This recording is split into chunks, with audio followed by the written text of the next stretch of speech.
Euh, bon, j'ai voulu faire ce travail à l'occasion du 40e anniversaire de mai 81, parce que euh, c'est une question qui m'était toujours restée un peu en travers de la gorge. Pourquoi le projet socialiste pour l'agriculture, qu'on pourrait appeler aujourd'hui un projet d'agriculture paysanne, n'avait pas été appliqué ou très partiellement. Donc, j'ai rouvert mes cahiers parce que j'ai le défaut de prendre des notes depuis très longtemps et j'ai retrouvé beaucoup d'informations sur mes cahiers. Donc, c'est un peu une chronique à partir des cahiers. Mais je ne suis pas allé aux archives nationales, je n'ai pas eu le temps pour voir un certain nombre de documents officiels. Alors, en fait, on voit bien que en 80, il y a eu toute une série de décisions de rupture qui ont été prises dans les premiers mois d'exercice du pouvoir. Bon, tous les bilans qui ont été faits il y a quelques semaines ont montré qu'il y avait eu à la fois des nationalisations du secteur bancaire, industriel, des droits nouveaux pour les travailleurs, mais aussi l'abolition de la peine de mort. Des choses qu'on en parle moins, c'est la dépénalisation de l'homosexualité, la suppression des tribunaux d'exception. Donc, pas mal de choses. Et sur l'agriculture, dans les bilans qu'on a eus il y a quelques semaines, pas grand-chose. Et c'est un peu incompréhensible parce que dans tous les rendez-vous précédents de la gauche avec le pouvoir, en 1936, ça avait été l'ONIC, ou l'ONIB devenant l'ONIC, qui avait mis fin à la spéculation sur le prix du blé. Ça avait été en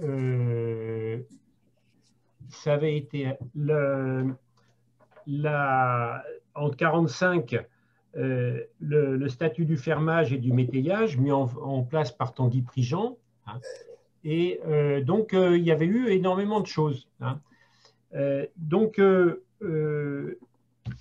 Et d'autre part, il y avait un projet socialiste agricole qui était sur la table et qui avait été adopté par une convention du PS en février 81. Ça s'était traduit par 12 propositions pour l'agriculture et il y avait tout un tas de choses dans le projet socialiste pour les années 80. Bon. Et donc, par rapport à ça, je me suis interrogé en me disant, et aussi je me suis dit qu'il fallait faire connaître ce projet qui est largement oublié aujourd'hui. Attendez, j'admets en même temps les gens. Voilà. Et faire connaître un peu, alors déjà la façon dont il a été élaboré, parce que en 80, c'était pas un texte de circonstance, et il a été mis en place de façon collective depuis pratiquement 1974. Je me souviens de ma première rencontre avec Bruno Vialet. C'était aux Assises du socialisme. Et ça a été là que le groupe de la CNA du PS, la Commission nationale agricole du PS, s'est constitué avec des gens venant d'horizons divers, qui venaient les uns de la Convention des institutions républicaines, d'autres comme moi qui venaient du PSU, d'autres qui venaient de chez Robert Buron, Objectif 72, d'autres du syndicalisme. Voilà, il y a eu un espèce de melting pot. Et ce qui a été très intéressant, c'est que d'emblée, aux assises du socialisme, les clivages qu'il y a eu, les désaccords, ne reflétaient pas les désaccords d'appartenance. Et donc, il y avait possibilité pour un débat. Bon. Ensuite, il y a eu plusieurs week-ends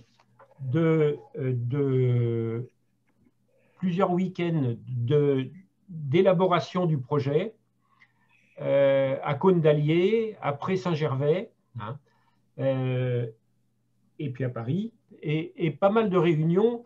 Donc on a eu tout un temps d'élaboration qui a fait se rejoindre des tendances qui venaient, enfin, des positions des paysans de gauche qui étaient très diverses. Hein. Les unes venaient des CDJA non alignés ou des FDSEA, des FDSEA opposés à la direction nationale. Hein. D'autres étaient proches des fermiers métayers dans le centre de la France. Et on avait aussi toutes les positions des gens du Midi sur les productions méditerranéennes et sur le vin. Et donc, c'est ça qui, finalement, s'est synthétisé dans les propositions qui avaient été faites. Alors, qu'est-ce qu'il y avait dans ce projet? Alors, le projet, vous pouvez l'avoir en lien, il est sur le document que vous avez reçu. Il est aussi sur le site du collectif Changer de Cap auquel j'appartiens actuellement. En fait, je l'ai retapé, hein, je l'ai complètement ressaisi parce que moi, je n'avais plus qu'une mauvaise photocopie, ou plutôt une Ronéo, parce que c'était ronéoté encore. Hein. Et donc, les caractères étaient tout bouffés. Hein. Et donc, du coup, comme je dicte, hein, j'ai un dictaphone, j'ai tout redicté. Hein. Et je l'ai représenté comme c'était. Et donc, il est disponible. Hein. J'arrive pas à rentrer, moi j'avais un lien. Ah, qui est-ce qui n'arrive pas à rentrer? Allô? Ah ben voilà, je ne sais pas qui c'est. Bon. Voilà. Et donc, alors je vais simplement vous résumer les grandes lignes. Hein. Tout d'abord, avec quelques passages caractéristiques, mais vous pourrez aller voir le texte dans son ensemble si vous voulez le découvrir ou vous le remémorer, hein, selon les cas. Voilà. Donc, les agriculteurs, je cite quelques phrases. Hein. Les agriculteurs ne sont pas des chefs d'entreprise, mais des travailleurs de l'agriculture, et tous ont droit à une reconnaissance à égalité de droits, agriculteurs, agricultrices, aides familiaux, salariés, et à des conditions de vie équitables. Il y avait l'idée très de l'époque, hein, à égalité de droits et de devoirs avec les travailleurs de l'industrie et des services. Deuxième idée force, l'agriculture ne doit plus perdre un seul actif, alors qu'on commençait à avoir 2 millions de chômeurs cette année-là. D'où la proposition d'offices fonciers cantonaux pour répartir les terres disponibles entre ceux qui en ont besoin et promouvoir une autre politique foncière. Alors, ça allait de pair avec le maintien des services publics à la campagne, mais il y avait également un objectif de satisfaire les besoins réels des consommateurs en produisant des aliments de meilleure qualité, de meilleur goût, avec une préoccupation de santé, utilisant les processus biologiques et en luttant contre les doubles circuits de luxe ou de masse. Il y avait également, bien sûr, pour ça, une réorganisation des marchés, de la transformation et des échanges à travers des prix garantis, d'où la proposition d'office par produit ou groupe de produits pour organiser les marchés. Mais les prix sont garantis dans la limite d'un quantum par travailleur de l'exploitation et cette politique est complétée par une réforme fiscale. Bon. Il y avait une critique aussi du modèle productiviste dominant. Alors, le terme productiviste, certains disent qu'il était mal défini. Hein. Donc, il était défini des systèmes qui approvissent le milieu, ne maintiennent pas la fertilité des taux d'humus, dégradent l'environnement. On citait déjà les nitrates dans les nappes, hein, alors que c'est grâce au milieu naturel que se renouvellent l'air et l'eau. D'où la proposition d'un nouveau mode de développement, générateur d'emplois et économe en énergie. Et ça a donné par la suite, j'y viendrai tout à l'heure, les états généraux du développement. Hein. Donc, reconnaissance de l'expression pluraliste du syndicalisme agricole, rendre à l'INRA sa véritable fonction de service public. Voilà. Alors, sur les coopératives, le texte est plus hésitant parce qu'il propose de restaurer l'idéal coopératif tout en constatant que le système capitaliste a conduit les coopératives à jouer le jeu du marché pour survivre, à accumuler du capital, à payer moins les producteurs agricoles et leurs salariés. Et donc, le texte proposait une réforme profonde de la démocratie coopérative. Par contre, les IA étaient sévèrement critiquées, mais sans signaler, c'est sans doute une des faiblesses du texte, que les coopératives font partie des IA. Donc, il y avait un double langage un petit peu à ce niveau-là. En induisant un modèle de consommation qui attire les consommateurs vers des produits trop sophistiqués, sous la pression de la publicité, en dénigrant les produits de base, et qu'il y avait mise au point de produits culinaires préparés qui simplifient le travail ménager, mais qui véhiculent des modèles culturels qui aliènent les femmes. Voilà. Autre faiblesse, les propositions sur la politique agricole commune étaient très ambitieuses en proposant d'engager une négociation au niveau européen afin de réorienter la politique agricole commune selon les mêmes principes qu'au niveau national, donc des offices européens, etc. etc. Bon. Voilà quelques, très brièvement résumés, ce texte qui fait quand même 45 pages. Hein. Donc, alors, attendez, je dois le mettre encore. Alors, si on résume, moi, il m'a semblé, mais ça, c'est à discuter, y voir 5 ruptures majeures. Tout d'abord, les bases d'une politique agricole et alimentaire qui étaient posées. Une critique du productivisme qui conduit à une triple concentration des exploitations, de l'éventail des denrées produites, des activités agricoles dans les régions céréalières et d'élevage intensif, et qui, comme j'ai dit tout à l'heure, diminue le taux d'humus, dégrade l'environnement, etc. Cette critique du productivisme, elle s'appuyait au sein de la CNA sur quelques précurseurs comme André Pochon, par exemple, hein, que certains ont bien connu, qui est toujours là d'ailleurs, hein, et qui déjà nous parlait du modèle Régrat-Trèfle-Blanc pour remplacer maïs-soja. Hein, il y avait aussi, dans certains services de développement, comme l'Aveyron ou la Saône-et-Loire, des réflexions qui étaient dans la ligne du rapport Poli de 80 sur une agriculture autonome et économe. Mais toutes ces propositions la FNSEA y était fermement opposée. Hein. Troisième rupture majeure, un début de pensée écologique. Hein. Je les ai cités tout à l'heure. Hein. Et puis, l'idée d'une contribution active de l'agriculture au développement rural, à la fois avec une agriculture pourvoyeuse d'emplois et non en diminution permanente, et puis le développement de l'autogestion locale, ça c'est dans les termes de l'époque, mais qui a préfiguré, je pense, qui préfigurait ce qui a été après le mouvement du développement local qui s'amorçait tout juste avec les plans d'aménagement rural à l'époque. Voilà. Et enfin, l'idée d'une juste rémunération des travailleurs de l'agriculture. Voilà un peu ce qu'on peut dire pour les ruptures, ce qu'a amené, me semble-t-il, comme élément novateur, mais il y en a peut-être d'autres et bien évidemment, c'est intéressant qu'on en discute. Alors, il y avait aussi des faiblesses importantes. Alors, il m'a semblé en discerner 3. Hein. Là aussi, il y en a sûrement plus. Tout d'abord, une absence au projet socialiste dans son ensemble. Il y a bien eu, courant 80, des rencontres entre la commission économique du PS et la commission agricole. Et là, on a rencontré la commission économique, c'était Edgar Pisani, Louis Gallois, qui était déjà là, c'était Alain Boublil, Dominique Strauss-Kahn, qui était là aussi.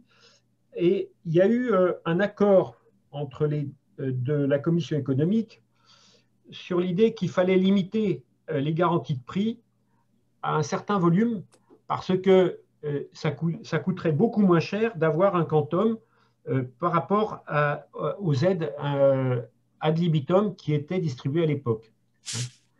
Comme Jean Vercheran nous a rejoint, on en a parlé, je pense qu'il pourra compléter là-dessus. Mais il proposait d'y parvenir en combinant des outils fiscaux et pas seulement des prix différenciés, ce qui était le point de vue des agriculteurs de la CNA. Deuxièmement, surtout, un manque de prise en compte de l'intégration européenne. Visiblement, le projet a été pensé au niveau national, comme si la PAC n'existait pas. Et la proposition de transposer au niveau de toute l'Europe les réformes qu'on avait envisagées était assez naïve. Ça n'aurait pas été absurde si on avait disposé d'un négociateur aguerri et habile. On aurait pu avoir des compromis sur cette base-là, mais ça n'a pas été le cas. Bon.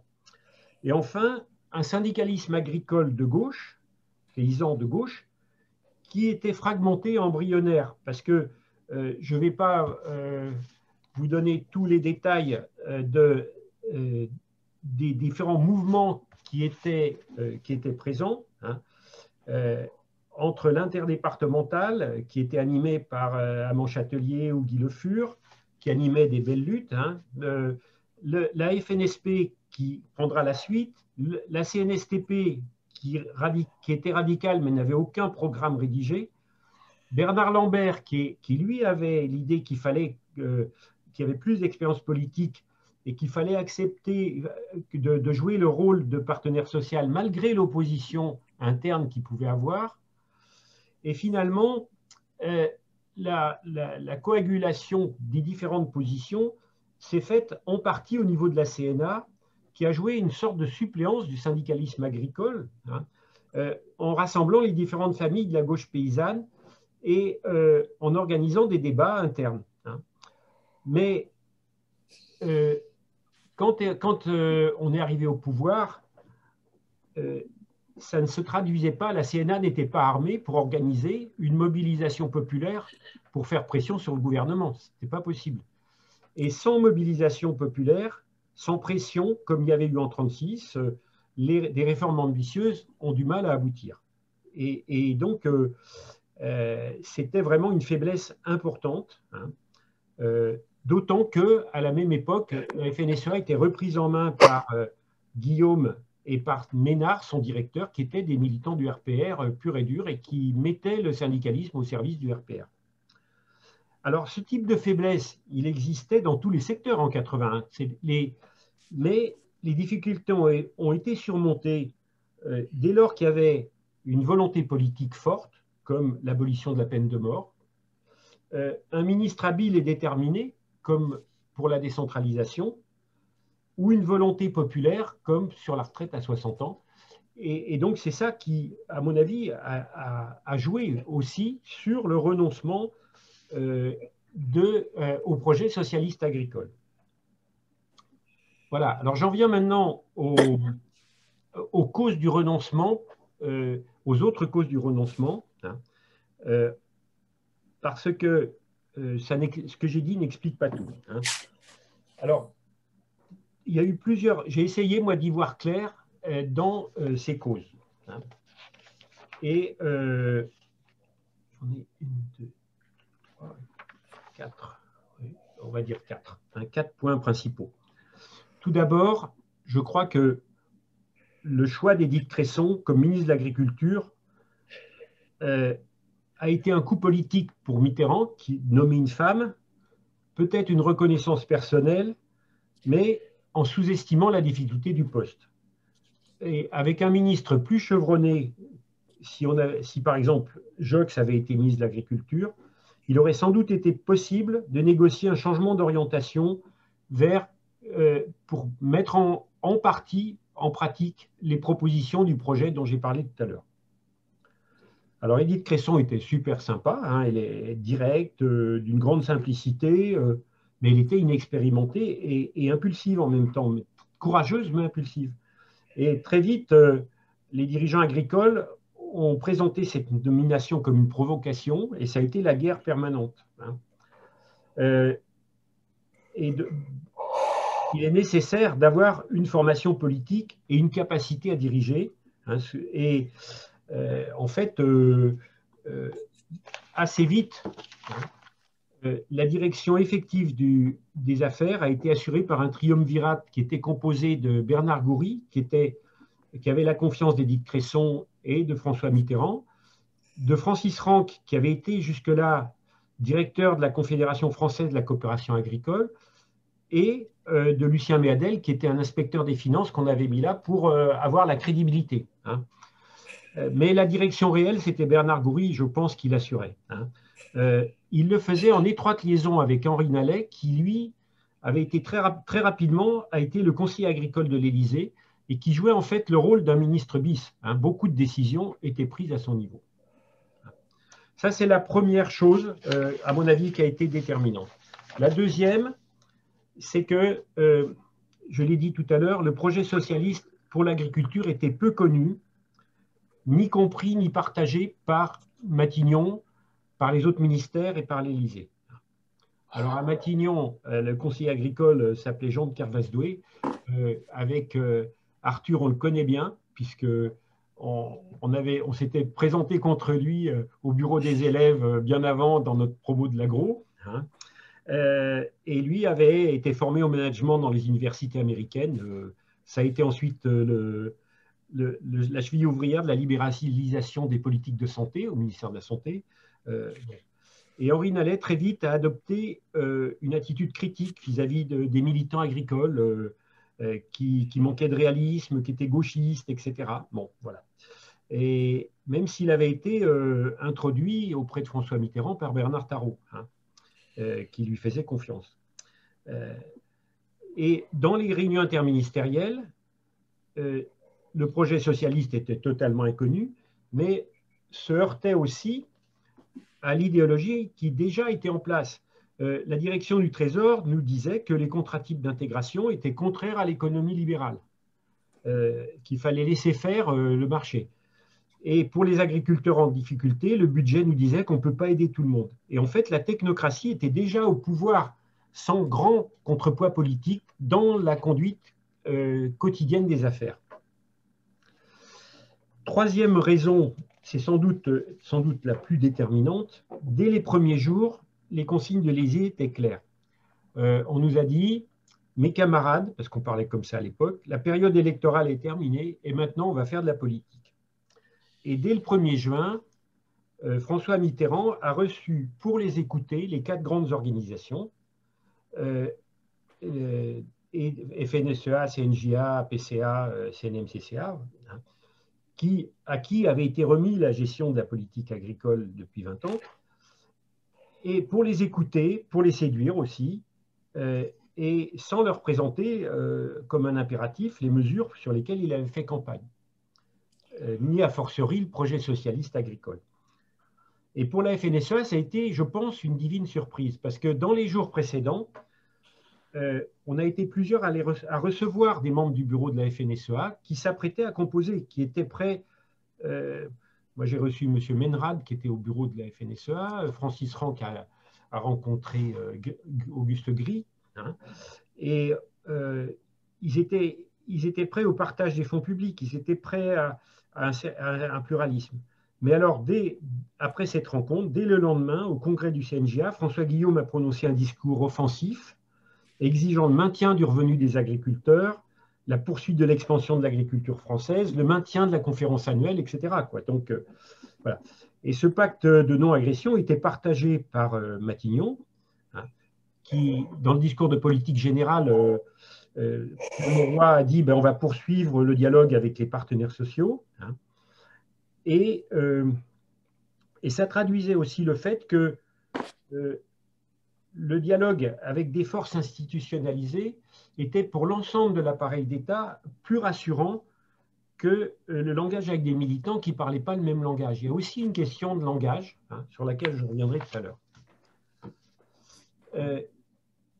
À partir de là, le dialogue avec les militants agricoles de gauche a relevé du double langage. Hein. Il y avait toujours en apparence un affichage de dialogue avec des séminaires, des réunions, etc. Mais de fait, c'était un peu, c'est ce que j'ai mis dans mon texte, c'était un peu cause toujours mon lapin, quoi. C'est-à-dire qu'on était un petit peu dans il n'y avait pas d'écoute réelle, hein, et on était dans un… Attendez, j'admets, voilà. Il y a eu en particulier un séminaire entre le cabinet et la CNA 2 mois après l'arrivée au pouvoir pour réduire les tensions qui étaient vives du fait que, évidemment, la CNA s'estimait trahie dans cette affaire-là. Et là, tout le monde a pu, tous les militants ont pu s'exprimer. Il y a eu un débat approfondi, mais à l'issue, il n'y a pas eu. Édith Cresson n'a pas tranché. Et après, on a vu que le compte-rendu officiel ne mentionnait pas les offices fonciers et que la création d'emplois agricoles, qui avait été longuement débattue, était remplacée par la création d'emplois dans les industries agricoles. Hein. Voilà, des choses comme ça. Il y a eu donc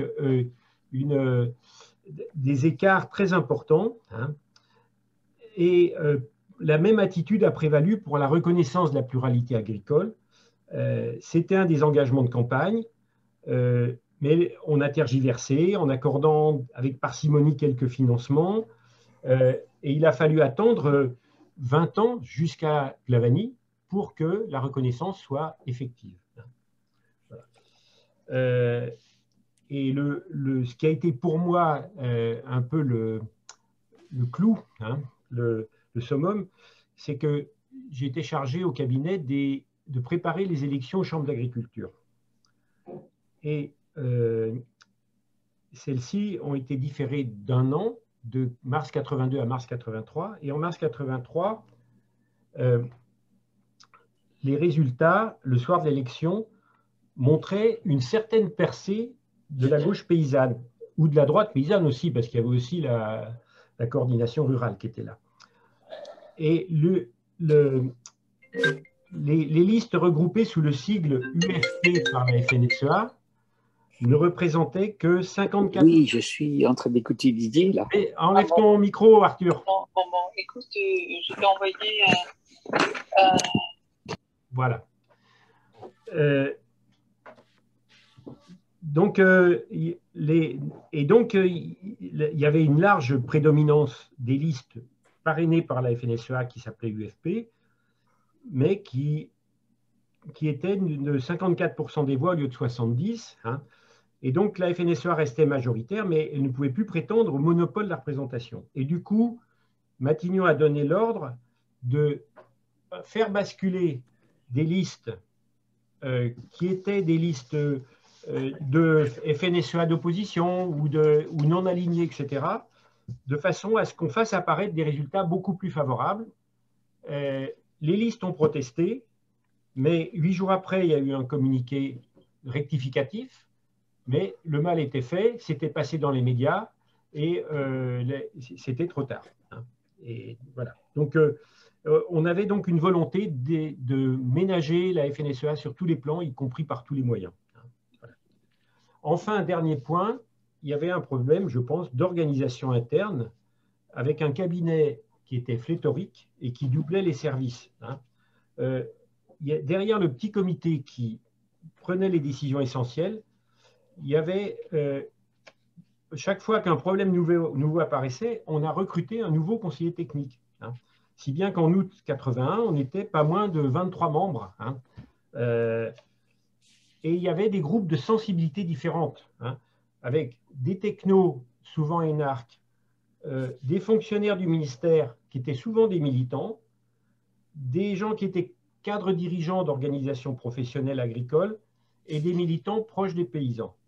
Et ces groupes cohabitaient, ne se faisaient pas toujours confiance, et du coup, il y avait très peu de débats de fond, pas de projets partagés. Et la ministre n'assistait que très, très rarement aux réunions.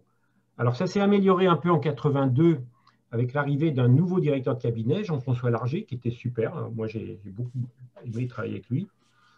Mais il y avait une méconnaissance. Le cabinet n'était pas organisé, opérationnel, pour mobiliser les services. Donc, du coup, les membres du cabinet essayaient de traiter par eux-mêmes des questions au jour le jour, sans voir que pendant ce temps-là, les 4000 fonctionnaires de l'administration attendaient qu'on leur donne des instructions pour pouvoir travailler. Alors, je caricature un peu parce que Françoise est là. Françoise connaissait bien le fonctionnement du ministère et je pense qu'elle ne fonctionnait pas comme des gens comme moi qui arrivaient. Hein. Mais il y a eu, je pense, un manque de savoir-faire du fonctionnement d'une administration. Voilà. Alors, il y a eu quand même un certain nombre d'avancées. Je vais accélérer un peu parce qu'il faut qu'on ait le temps de discuter. Là, on a fait un bilan début 82 qui faisait apparaître. Alors, ce qui est apparu, c'est la création des offices par produit qui ont géré. Je vais être rapide, hein, on y reviendra peut-être. Les contrats types d'intégration qui ont fait l'objet d'un décret en février 82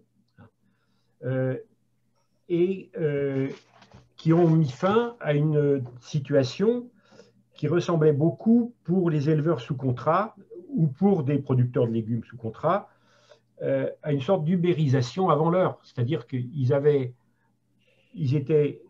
tous les risques, ils n'avaient aucune liberté et un revenu qui était insuffisant puisque les prix étaient tirés au maximum. Donc, il y a eu une règle du jeu qui a été édictée et qui avait été préparée grâce à des liens, grâce à l'action préalable des organisations de l'élevage et en particulier au juriste de la Confédération nationale d'élevage, Jean-Philippe Cochard, qui avait déjà préparé un projet de décret. Et donc, du coup, on a pu aller très vite et on a pu travailler très rapidement avec les services et les autres administrations. Ça a été un peu la même chose pour la reconnaissance des CUMA, puisque là, il y avait des liens forts avec l'équipe de la FNCUMA, et notamment avec un gars qui s'appelait Jacques Longeau et qui nous a beaucoup aidés. Hein. Et donc, on a pu faire passer un développement, un financement préférentiel pour les CUMA qui a fait passer le nombre de CUMA de 7 000 à 13 000 de façon très durable. Hein, et qui s'est doublé d'une reconnaissance du rôle des CUMA dans la coopération de production. Et puis enfin, il y a eu les États généraux du développement agricole qui ont démarré en 82 et qui ont mobilisé plusieurs dizaines de milliers d'agriculteurs autour d'un débat sur le mode de développement diversifié de l'agriculture avec un vrai processus de démocratie participative. Et là, ça a pu se faire parce que il y avait François Colson qui était au cabinet, mais relayé par Michel Gervais, qui avait été nommé directeur général de l'enseignement et de la recherche, et d'autres dans les institutions agricoles, comme Jacques Pluvinage, par exemple. Et donc, ça aurait débouché, je pense, sur une réforme institutionnelle de partage du pouvoir entre l'administration et la profession agricole, mais il y a eu changement de ministre et ça a été stoppé par Michel Rocard. Voilà. Alors, pour terminer, je voudrais, il me semble qu'il y a plusieurs questions à approfondir et ah merde, j'ai oublié de Michel Rue, j'ai oublié, excusez-moi. Voilà. Tout d'abord, et ces questions, je proposerais bien que, il est 7h moins le quart, est-ce qu'on se met en groupe ou est-ce qu'on fait un débat en séance plénière?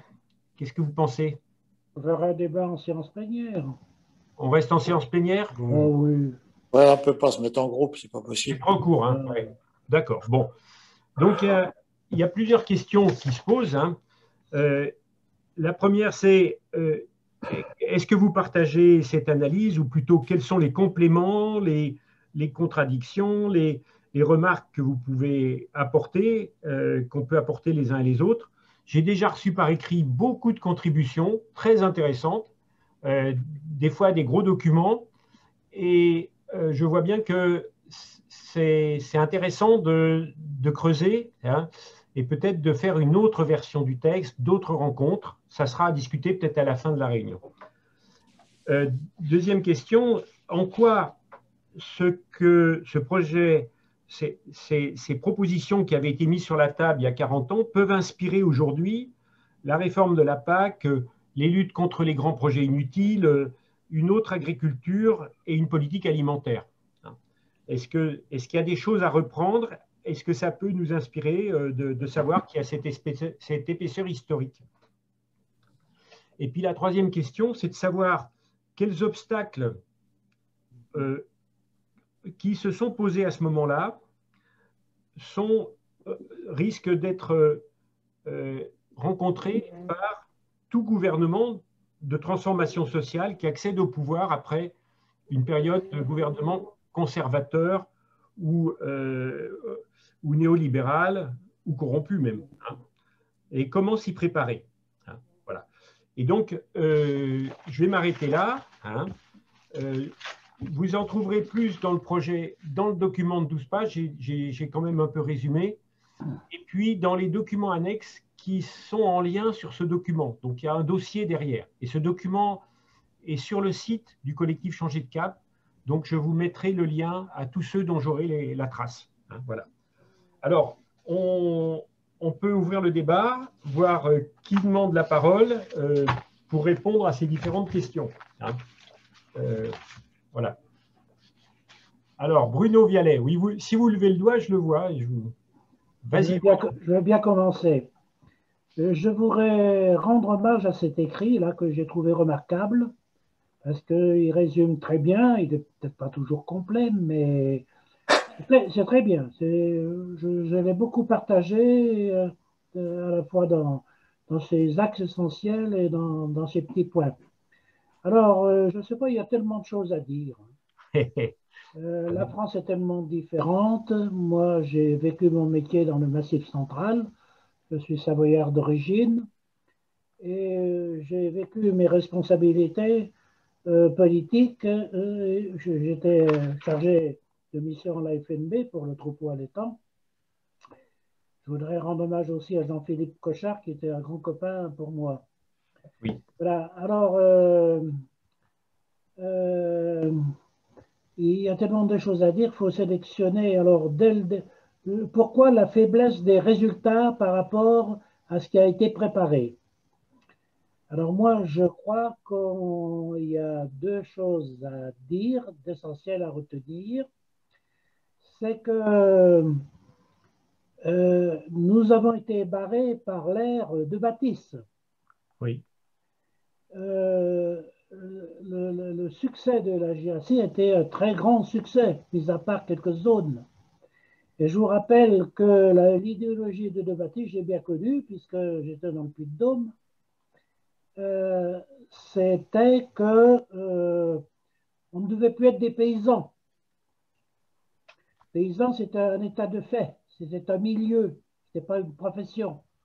Et qu'il fallait être des agriculteurs qui auraient la responsabilité de leur outil de production.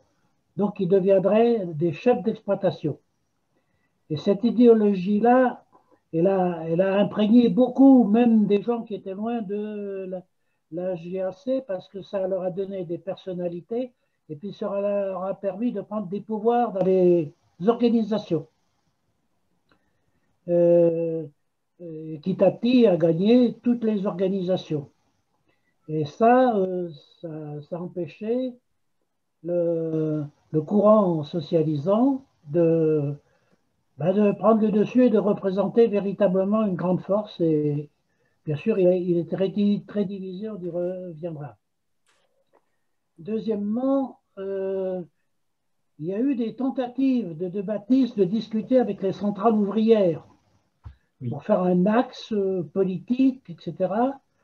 Il y avait la revue Paysan, il y avait des groupes qui avaient été constitués, notamment avec les gens de la CFTC. Et ça a été un échec complet. Ça a été un échec complet parce que ces deux mondes ne sont pas entendus. Ce serait intéressant de voir pourquoi. Et des alliances n'ont pas été possibles dans ce domaine-là.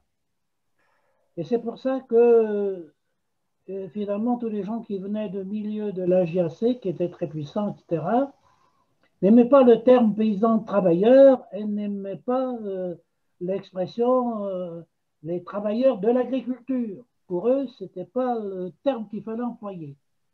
Et cette idéologie-là Elle a représenté beaucoup et elle nous a empêchés, évidemment, d'aller plus loin.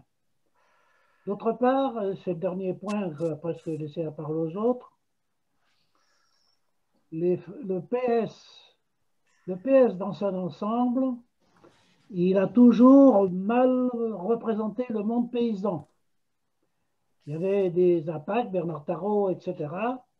Mais dans l'ensemble, les paysans n'ont jamais eu accès d'une façon vraiment importante dans la construction du monde rural au sein du PS. J'ai quand même mal digéré beaucoup de choses, moi. Par exemple, le fait que Bernard Tarrot n'ait pas été en position éligible dans la première liste aux élections européennes, qu'il n'y est arrivé que par une deuxième dimension, c'est-à-dire quelqu'un qui a quitté la liste pour qu'il devienne député européen. Moi, j'avais conduit au bureau national de la commission agricole un petit groupe pour aller protester auprès de Pierre Jox en disant « Mais qu'est-ce que c'est que ça ? Vous n'avez pas mis Bernard Tarrot dans les 3, 4e, 5e premiers de la liste, alors que nous, on avait Joseph Daul qui était 4e, je crois, de mémoire comme ça, de la liste européenne, quoi. » Ouais. Et ça se retrouvait dans les départements un peu. Les responsables agricoles, ils étaient un peu des suppléants, des leaders politiques, des barons politiques du PS. Et il y a eu un défaut de véritable représentativité dans ce domaine-là. Et on en a payé des conséquences parce que le poids a manqué au moment des batailles décisives. Je m'arrêterai là pour laisser la parole aux autres. Très bien. Alors, qui demande la parole? François. Mets ton micro, Oui, bonjour. Tu te Donc, présentes, tu te François présentes. Eschelzer. Donc, Tu- j'étais en 1980 à Paris, président du MRJC. Voilà. Donc, alors, je voulais juste préciser au niveau de l'histoire, c'est quand même intéressant à savoir, en 1954, Michel de Baptiste et Bernard Lambert sont dans le bureau national de la JAC. Hein. Donc, ils sont ensemble dans le même bureau national. Bernard Lambert était secrétaire général et Michel de Baptiste était président. Hein, voilà, Ça n'a pas duré longtemps.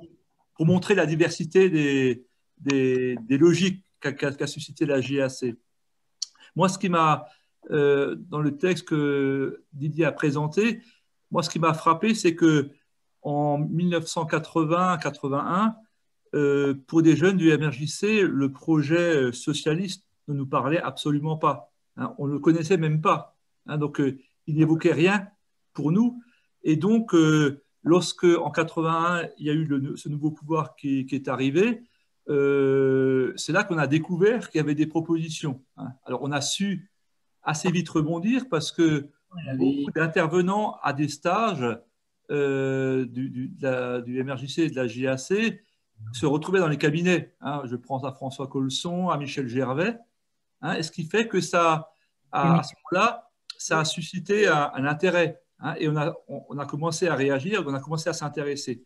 Ça veut dire qu'il n'y avait pas de stratégie des forces de gauche, si on peut dire, du milieu rural, pour vraiment imposer quelque chose. Il y avait une méconnaissance complète de ce programme, hein, parmi les forces, je dirais, progressistes, hein, qui existaient en milieu rural. Donc, comment défendre un programme qu'on ne connaît pas, hein, c'était déjà une première difficulté, je dirais, dans la mise en œuvre. Après, ce qu'on a très vite senti avec Édith Cresson, on a pu très rapidement la rencontrer parce qu'elle n'était pas, comment dire, saturée par les rendez-vous, hein, des organisations. Donc, on a très vite pu la rencontrer. Je me rappelle très bien avoir déjeuné dans son appartement à l'étage, parce que ça se faisait avec Michel Gervais, c'était assez sympathique. Mais ça veut bien dire qu'il y a eu dès le départ un boycott des organisations officielles. Et je pense que ce qu'il faudrait souligner, c'est aussi les liens forts qui existaient entre Michel Rocard et François Guillaume. Hein, François Guillaume et Michel Rocard se connaissaient parce qu'au niveau du CNJA, Michel Rocard avait fait des formations à la macroéconomie de manière assez régulière. Et donc, j'avais une fois lu que Michel Rocard était allé le soir, par exemple en Lorraine, depuis Paris, pour animer des soirées avec François Guillaume. Donc, il y avait un lien fort entre un certain nombre de socialistes et François Guillaume, ce qui fait que ça donnait aussi du poids à la FNSEA. Et en même temps, ça venait en contradiction avec les forces qui s'opposaient finalement à la démarche peut-être de l'agriculture productiviste. Donc ça explique aussi que les rapports de force n'étaient pas convergents. Hein. Il y avait, pour faire un basculement ou pour obtenir finalement qu'il y ait un rapport de force suffisant, il faut qu'il y ait convergence. Or, à cette époque-là, il y avait plutôt atomisation des forces progressistes en milieu rural que vraiment alors, Bernard Tarrant essayait tant bien que mal de réunir les uns les autres, mais c'était très volontariste, hein, mais il n'y avait pas réellement de socle commun. Voilà ce que je voulais dire. Je vais attendre un peu après, mais je ne voudrais pas non plus monopoliser la parole. Je peux faire une petite observation là. Vas-y. Alors moi j'ai connu Michel Rocard et François Guillaume très opposés sur les quotas laitiers. Parce que C'est venu après. les quotas laitiers, c'était au gouvernement Rocard et c'était une belle réussite, les quotas laitiers. Hein. J'en suis tout à fait partisan. Et que François Guillaume avait réuni 100 000 personnes à Paris contre les quotas laitiers. Ouais. Donc là, ça complexifie encore les choses. Oui, c'est ça. Mais il y a la devanture et il y a ce qui se passe dans les arrière-coulisses, quoi. Hein. Oui, bien sûr. C'est la politique, ça. Ouais. Mais enfin, Guillaume, il était presque. Il a évolué très à droite. Hein. Tout à fait, oui. Oui, oui, tout à fait. Qui demande la parole? Arthur? Mets ton micro. Oui, voilà, juste un petit commentaire. Essayez d'être bref parce qu'il y a beaucoup de demandes. Hein. Non, mais puisqu'on est du côté de Michel Rocard, là, il ne faut pas oublier que Michel Rocard a fait une trajectoire absolument incroyable, quoi, entre ceux qui racontaient quand il était au PSU et qui signaient les papiers du PSU contre la PAC et ceux qu'il a défendus par la suite. Bon, il y a un monde. Hein, bon. Voilà, je ferai d'autres remarques par la suite. Merci. OK. Alors, si on reste pour le moment sur les commentaires par rapport au texte, etc., qui demande la parole, je ne vois pas tout le monde parce que, attendez, mon écran est trop petit. Où est-ce que je peux attraper la suite? Ah oui, d'accord, attendez. Ah voilà. Non, ben non. Qui est-ce qui demande la parole, là? Manifestez-vous. Comment ça marche, ça? Attends, affichage.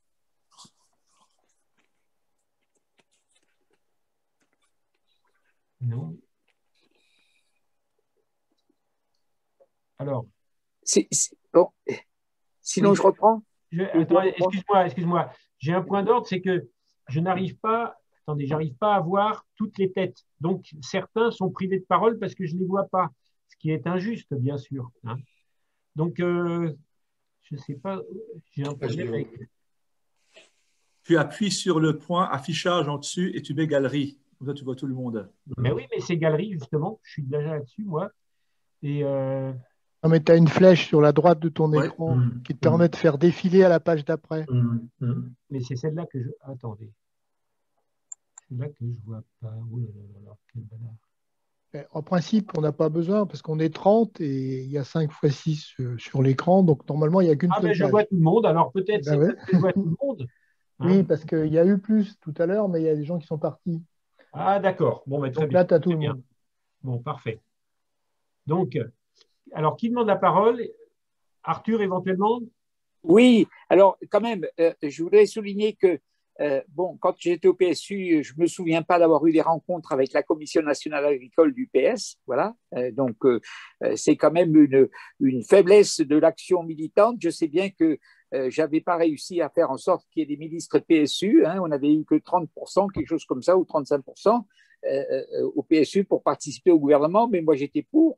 Voilà. Et donc, un autre point, c'est que si on parle de création d'emplois, un volet sur lequel j'ai écrit pas mal, même sous un pseudo par la suite, et heureusement sous un pseudo, c'était sur la forêt, sur l'emploi en forêt. Parce que quand même, bon, là, vous avez le milieu agricole, mais le milieu forestier, on employait les travailleurs immigrés non déclarés, et c'est là qu'il y avait plus d'accidents. Donc c'était un point important. Et donc j'avais proposé un peu quelque chose, un peu des offices, des groupes cantonaux, un peu à la mode de la Yougoslavie, quoi. En tout cas, il y avait des choses à faire et il y avait certainement une possibilité d'élargir parce qu'on avait quand même une base avec ce qui existait en Alsace et en Lorraine, c'est-à-dire le système où l'Office des forêts exploité en régie. On pouvait très bien imaginer d'élargir ce genre de choses au reste de la France. Et puis, dernier point, en dehors de ce que je t'ai envoyé et que j'avais oublié, c'est qu'à aucun moment, vous faites le lien entre l'énergie et l'agriculture, parce que c'était pas très bon, hein, quand même, ce que proposait à l'époque Poli, c'était au moment des chocs pétroliers une agriculture plus économe, mais il n'était pas pour la production de biomasse. Hein, et donc, c'est quand même ça qu'on a développé par la suite. Et si on avait eu quelqu'un à l'agriculture comme Michel Rolland, peut-être qu'il y aurait eu plus de possibilités. Hein. Ah ben oui. De toute façon, il y avait beaucoup de choses qui manquaient encore par rapport à ce qu'on peut dire aujourd'hui, hein, il y a 40 ans. Oui, mais quand même, par rapport à l'énergie, c'était un point important et c'était un angle mort, hein, au PS. Oui, tout à fait. Bon, qui demande la parole là? Marc. Mets ton micro, Marc. Le micro, le voilà. Bon. Présente-toi juste en 2 secondes. Pardon? Tu te présentes en 2 secondes. Oui, Marc Mangenot. À l'époque, je n'étais pas dans le coup pour l'agriculture, j'étais plutôt sur les questions industrielles, mais j'avais quand même appartenu fugacement pendant 2 ou 3 ans à la commission agricole du PSU à la fin des années 60 jusqu'à mon départ en Algérie en 71. Oula, ça date. Ça. Et j'ai travaillé aussi sur l'agriculture quand j'étais en Algérie un petit peu, bon, marginalement. D'accord. Et puis maintenant, je suis un membre actif, encore actif, j'essaie d'être actif, aux amis de la Confédération paysanne. Voilà. Alors, moi, je voulais faire 2 remarques sur le papier de Didier, que j'ai trouvé très intéressant. Je l'ai lu 2 fois, d'ailleurs. Ah, bien. Parce que j'avais besoin de m'en imprégner. Je pense que je comprends un petit peu comment dire, bon, le type de regard que toutes les personnes qui étaient avec toi, autour de toi, soit au cabinet, soit ailleurs, pouvaient avoir, et notamment ceux qui étaient au Parti socialiste. Organisation à laquelle je n'ai jamais appartenu. Les gens qui me connaissent savent que j'étais foncièrement anticapitaliste et donc j'avais quelques difficultés, je vais dire pourquoi. Alors tu parles notamment de mesures qui étaient intéressantes. Alors il y en avait une au moins alors, je crois que je reprends le texte un peu, c'est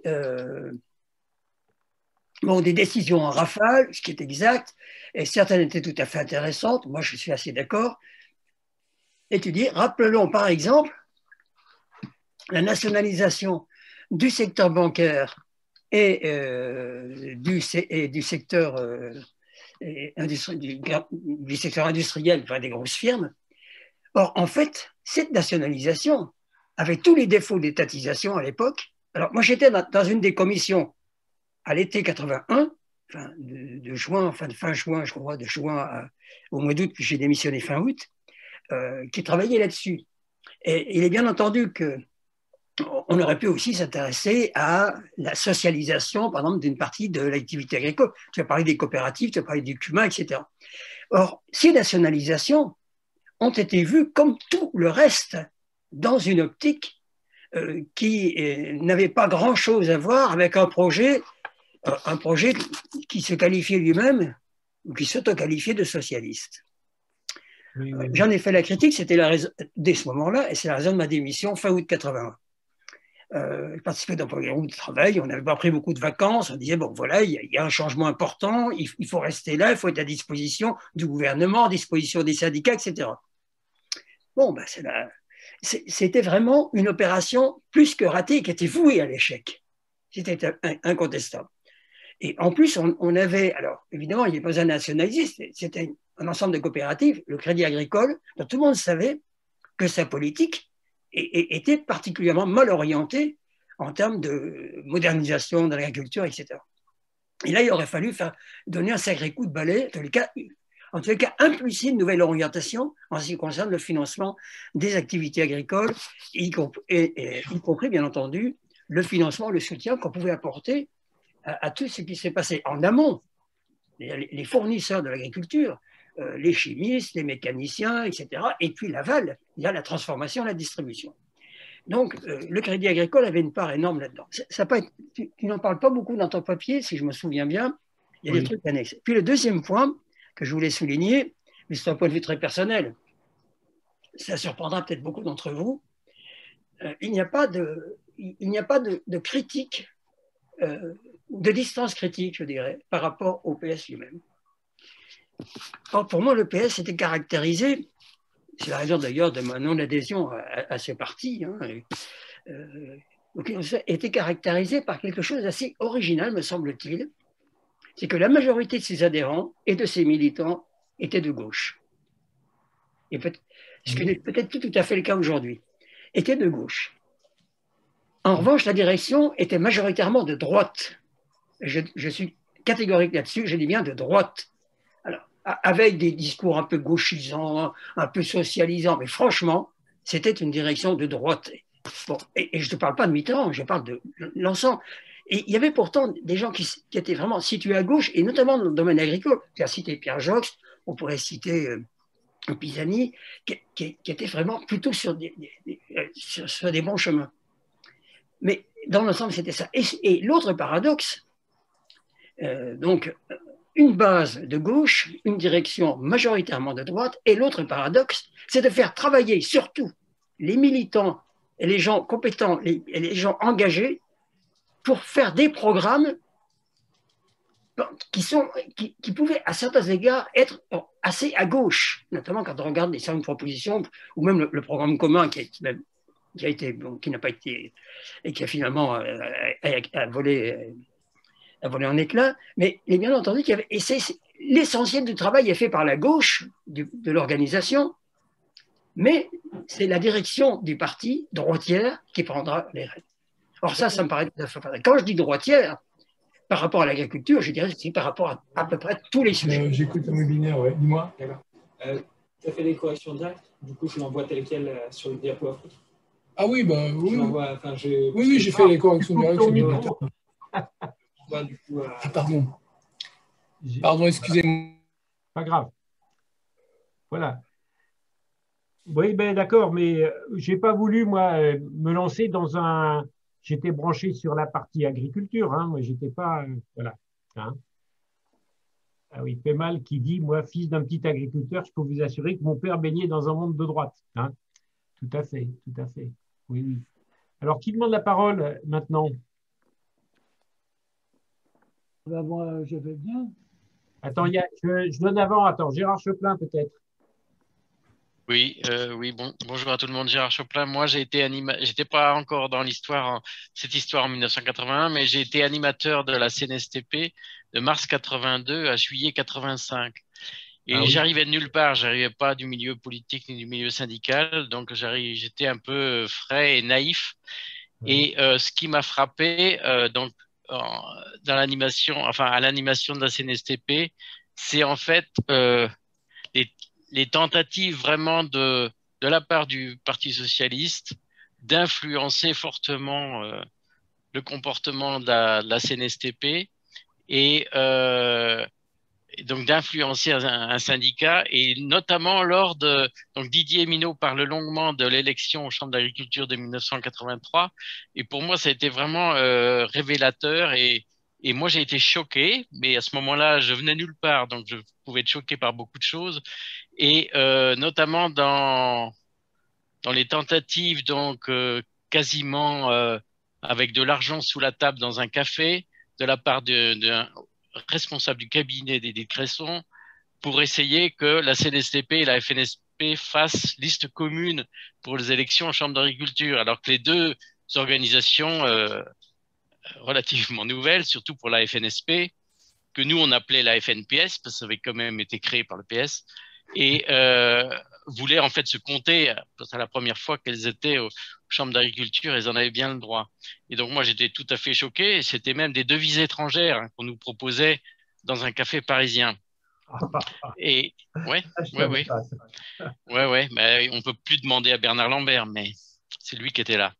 Et ensuite, Didier Minot, d'ailleurs, dans le bouquin que j'ai écrit en 2017, un peu sur l'histoire du mouvement paysan européen que j'ai contribué à lancer, je fais référence d'ailleurs à l'article de Didier Minot dans la revue des chambres d'agriculture parce que je voulais y faire référence parce qu'il y avait au moins quelqu'un d'un cabinet qui parlait des manipulations. Je n'étais pas tout seul à avoir vécu ça. Mais moi, j'ai vécu d'autres manipulations dans la nuit du résultat des élections aux chambres d'agriculture.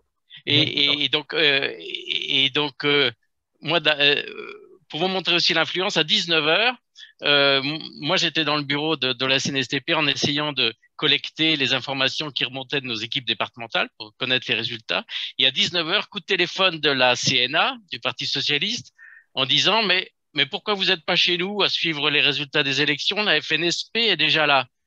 Et alors, c'est moi qui étais au téléphone. Et donc, j'aurais dit, bah oui, bon, la FNSP peut être à la CNA, mais nous, on est chez nous en train d'essayer d'avoir les résultats de nos équipes. Je vois pas pourquoi un syndicat agricole aurait suivi les résultats des élections chambre d'agriculture dans le bureau d'un parti politique. Allô. Et à 1h du matin, coup de fil. Là, c'était le plus important, coup de fil d'un membre éminent que je nommerai pas du cabinet d'Édith Cresson, nous disant ben voilà, on a les résultats, mais on voudrait les présenter de telle ou telle façon, et il voulait nous coller certaines listes qui étaient indépendantes, nous les mettre à nous, coller certaines autres listes qui étaient indépendantes de n'importe quelle liste syndicale qui voulait mettre avec la FNSP, etc. Et au téléphone, il était 1h du matin et j'étais qu'animateur, mais j'avais pas le temps de contacter d'autres responsables. Et donc, j'ai dit absolument non, un non catégorique, parce que ces listes étaient indépendantes, elles devaient rester indépendantes. Et moi, ça m'a vacciné vraiment. Après, ça m'a servi, parce qu'il n'y a pas qu'en France qu'il y a des manipulations politiques vis-à-vis des syndicats, mais ça m'a servi pour être très, très catégorique et très, très clair et très radical dans l'indépendance des syndicats agricoles vis-à-vis des partis politiques. Et d'ailleurs, le Parti socialiste ne me l'a jamais pardonné quelque part. Et quand je suis arrivé à Bruxelles pour animer la coordination paysanne européenne qu'on avait contribué à lancer, bon, il y avait beaucoup de députés européens, il n'y en avait qu'un en général, il y a eu Bernard Tarrot, et puis Georges Garot, pardon, qu'après Stéphane Le Foll. Donc j'avais forcément des relations avec eux, mais j'avais l'impression qu'il y avait un reste de cette histoire-là. C'était disons diplomatiquement cordial, quoi. Parce qu'ils savaient que voilà, moi j'avais des relations avec tous les partis politiques, mais c'était des relations de syndicats à partis politiques et qui sont absolument nécessaires, mais qui chacun doit avoir son espace pour pouvoir travailler. À partir du moment où c'est la confusion, ben c'est la confusion. Voilà. Donc voilà, je voulais témoigner de ça.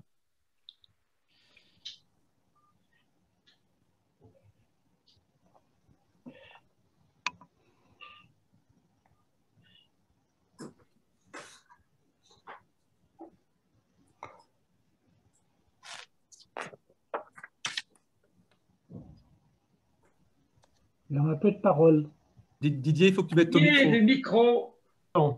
Oui, je voulais interroger Françoise sur ce qu'elle pensait de cette analyse, de ce texte et tout ça, parce que c'est des choses où je me souviens, tu as vécu, on a réagi ensemble à des trucs et tout ça, quoi. Hein.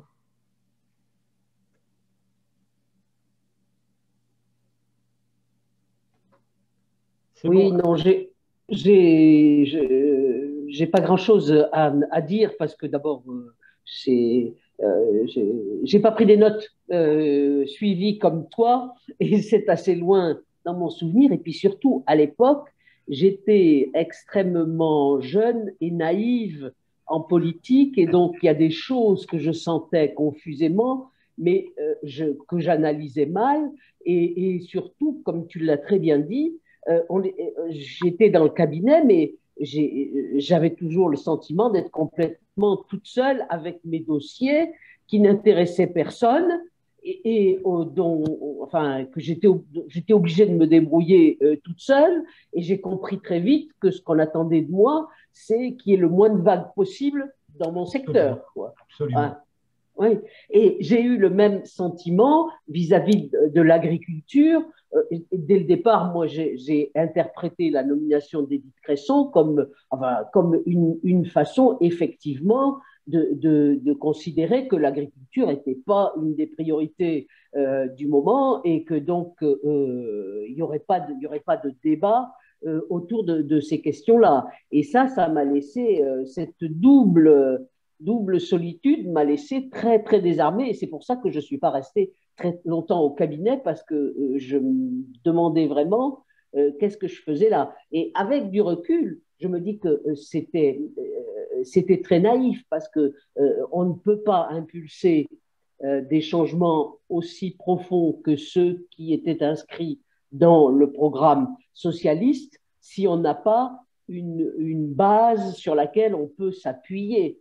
Et à cette époque-là, les syndicats paysans qui se sont constitués après, ils étaient encore à l'état embryonnaire. Donc, on n'a rien fait pour les appuyer. Ça, c'est une des premières choses qui m'a frappé aussi, c'est qu'on a vraiment renoncé dès le départ à essayer de créer cette base sur laquelle on aurait pu s'appuyer. On n'y croyait pas. En clair, on ne croyait pas que les syndicats de gauche, les syndicats paysans de gauche pouvaient prendre rapidement une importance suffisante pour qu'on puisse s'appuyer sur eux. Et donc, on a choisi délibérément de les ignorer. Moi, je veux dire que ça me faisait mal de voir comment on les traitait, mais rétrospectivement, je comprends bien que c'était un choix politique qui avait été fait. Et encore une fois, c'est pour ça que j'ai considéré qu'il n'y avait pas grand-chose à faire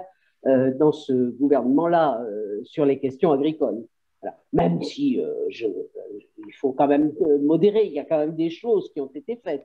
Mais en tout cas, dans le secteur dont je m'occupais, j'ai compris très vite qu'il n'y aurait rien. Très bien, très bien. Non, mais je partage tout à fait. Hein.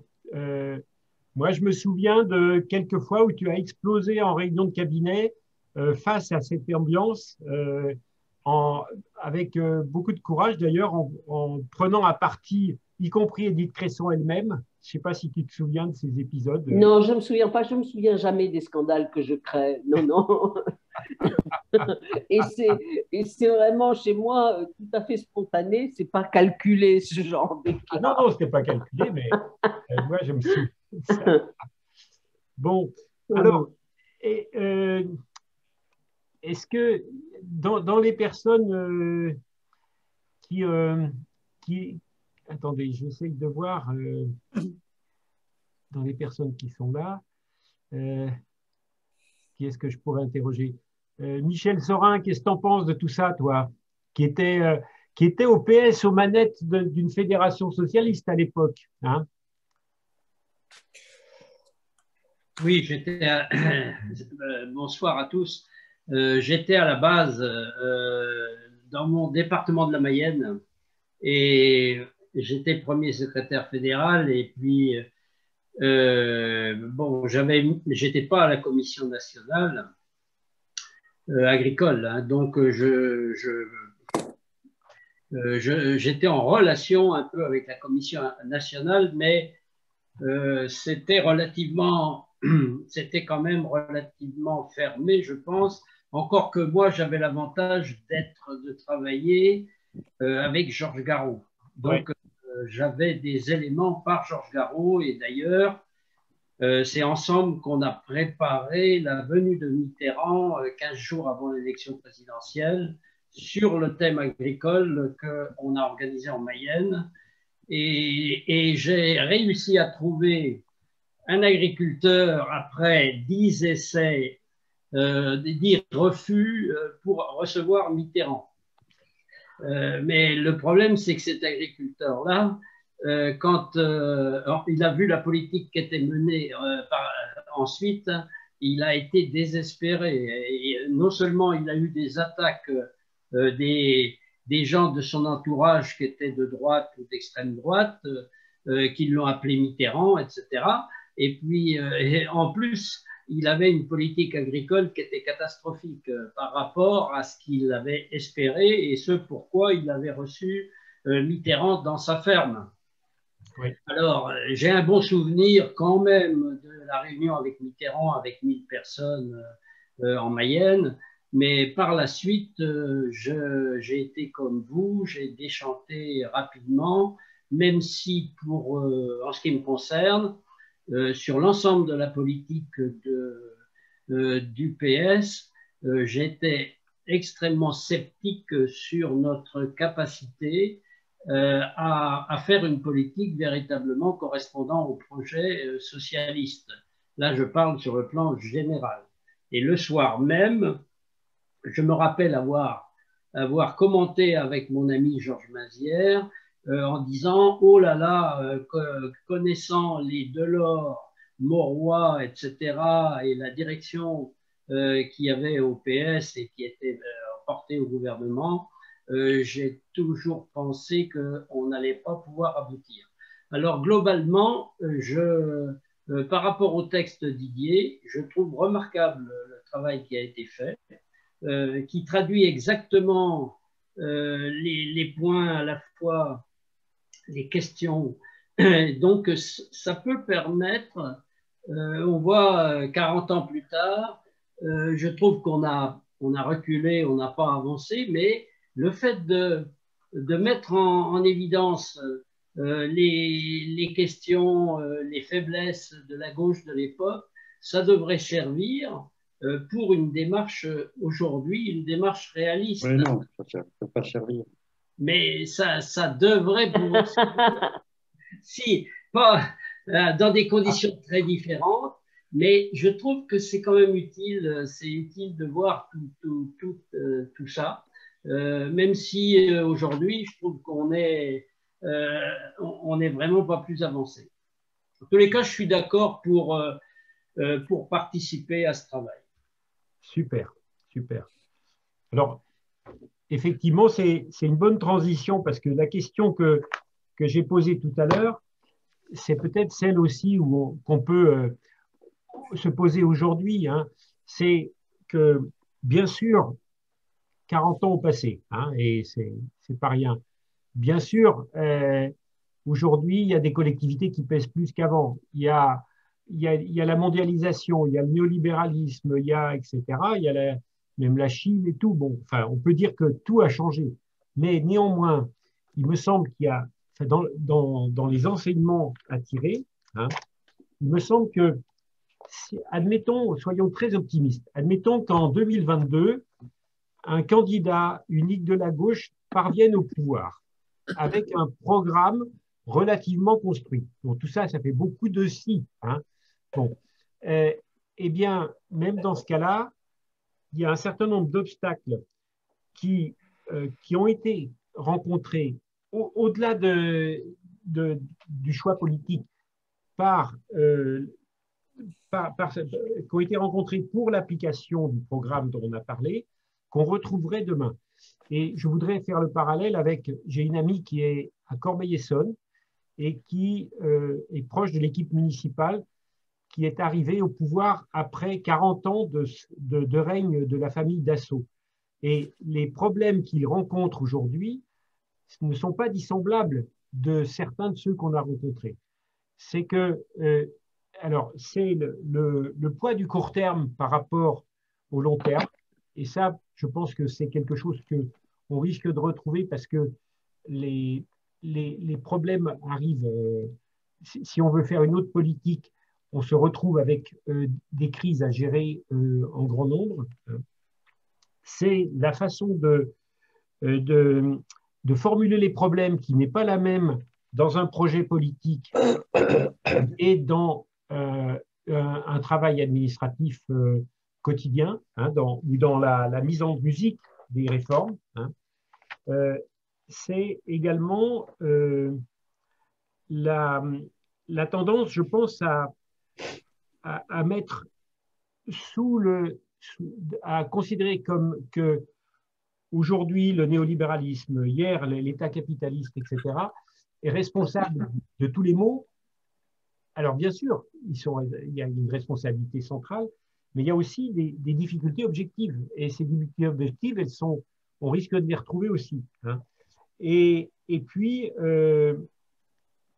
il y a aussi l'isolement dans lequel conduit la surcharge du pouvoir et la difficulté à garder un lien avec les militants de terrain, les expériences de terrain, etc.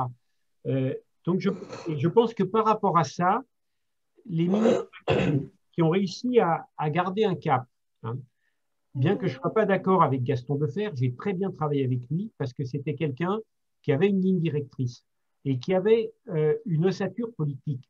Hein. Donc, il y a une formation préalable qui est nécessaire et qui est qu'on peut pas, c'est trop tard quand on arrive au pouvoir pour l'acquérir. Donc, il me semble que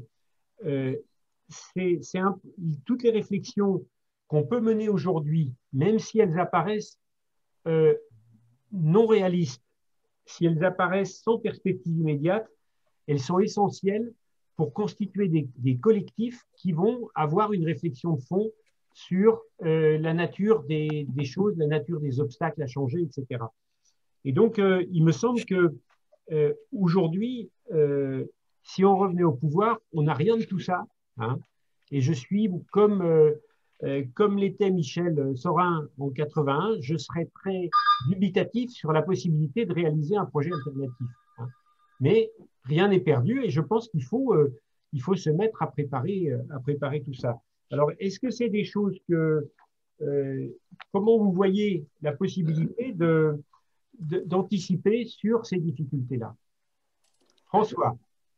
Alors, ça donne une bonne interrogation pour aujourd'hui parce que moi, ce qui m'avait frappé en 81, c'était comment, quand des gens qui étaient dans l'opposition pendant depuis l'après-guerre, si on peut dire, arrivent au pouvoir, au lieu de s'appuyer sur les militants qui étaient un peu le fer de lance de l'évolution de la société, il y avait un tel besoin de reconnaissance, de légitimité, qu'ils ont plutôt fait le choix de se tourner vers les grandes institutions ou vers les forces dominantes, hein, au lieu de continuer à s'appuyer sur un mouvement social.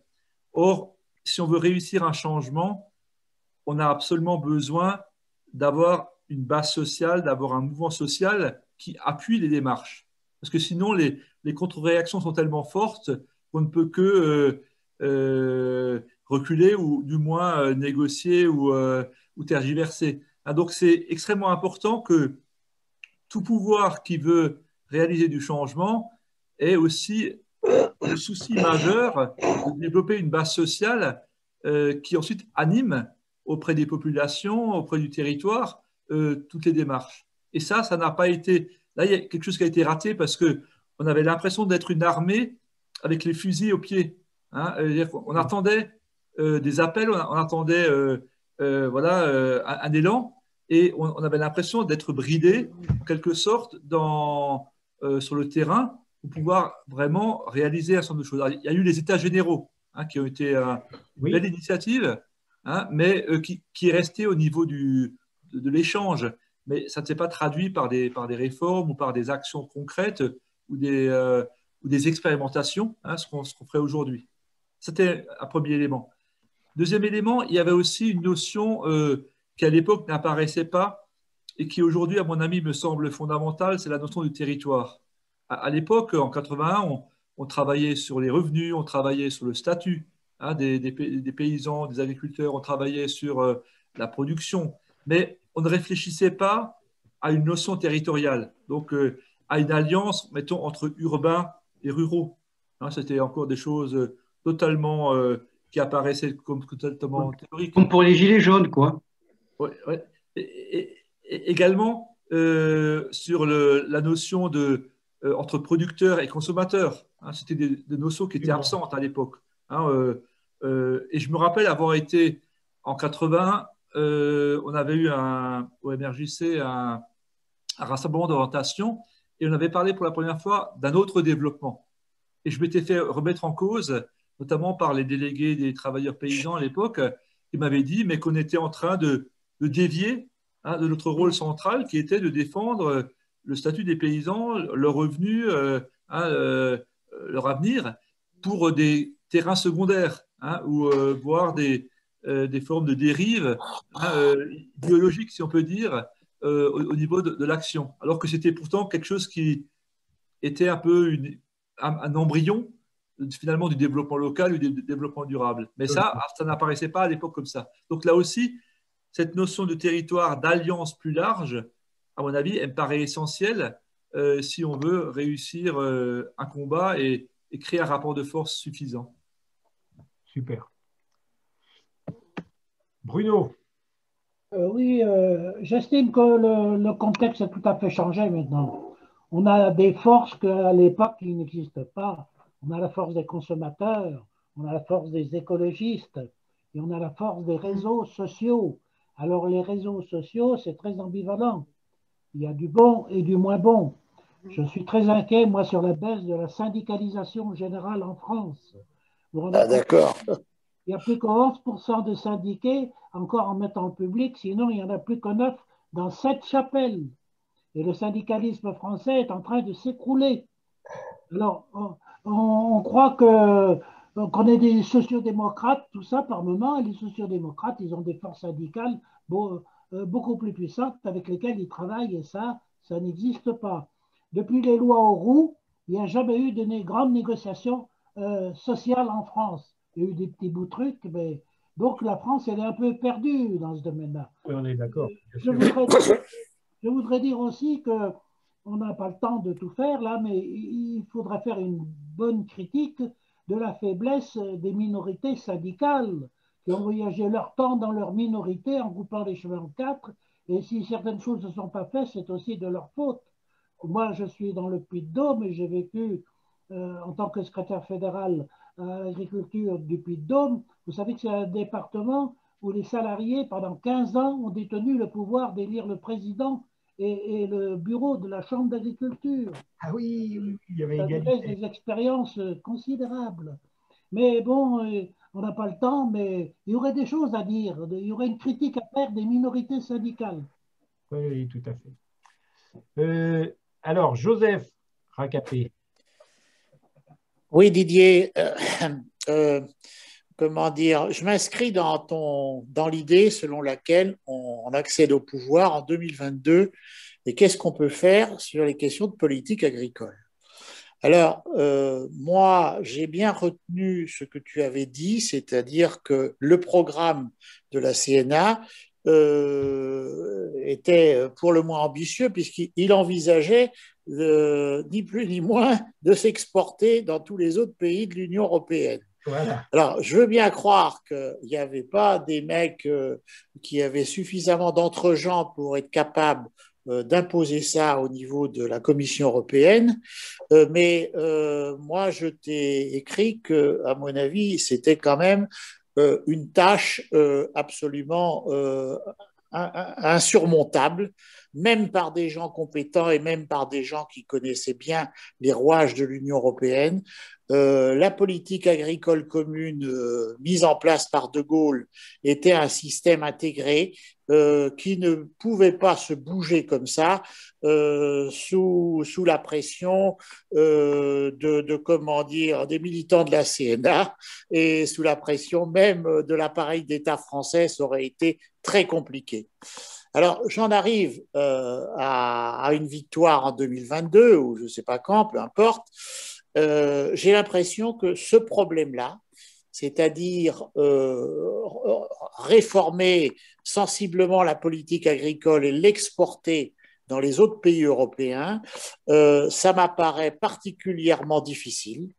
Au point que, bon, même si jamais tous les dispositifs de régulation de la politique agricole ne sont plus là aujourd'hui, j'ai l'impression que si jamais on voulait, comment dire, appliquer un programme d'essence socialiste tel qu'il avait été un petit peu concocté en 81, eh ben, j'ai l'impression qu'il faudrait se résigner à le faire chez nous dans notre propre pays.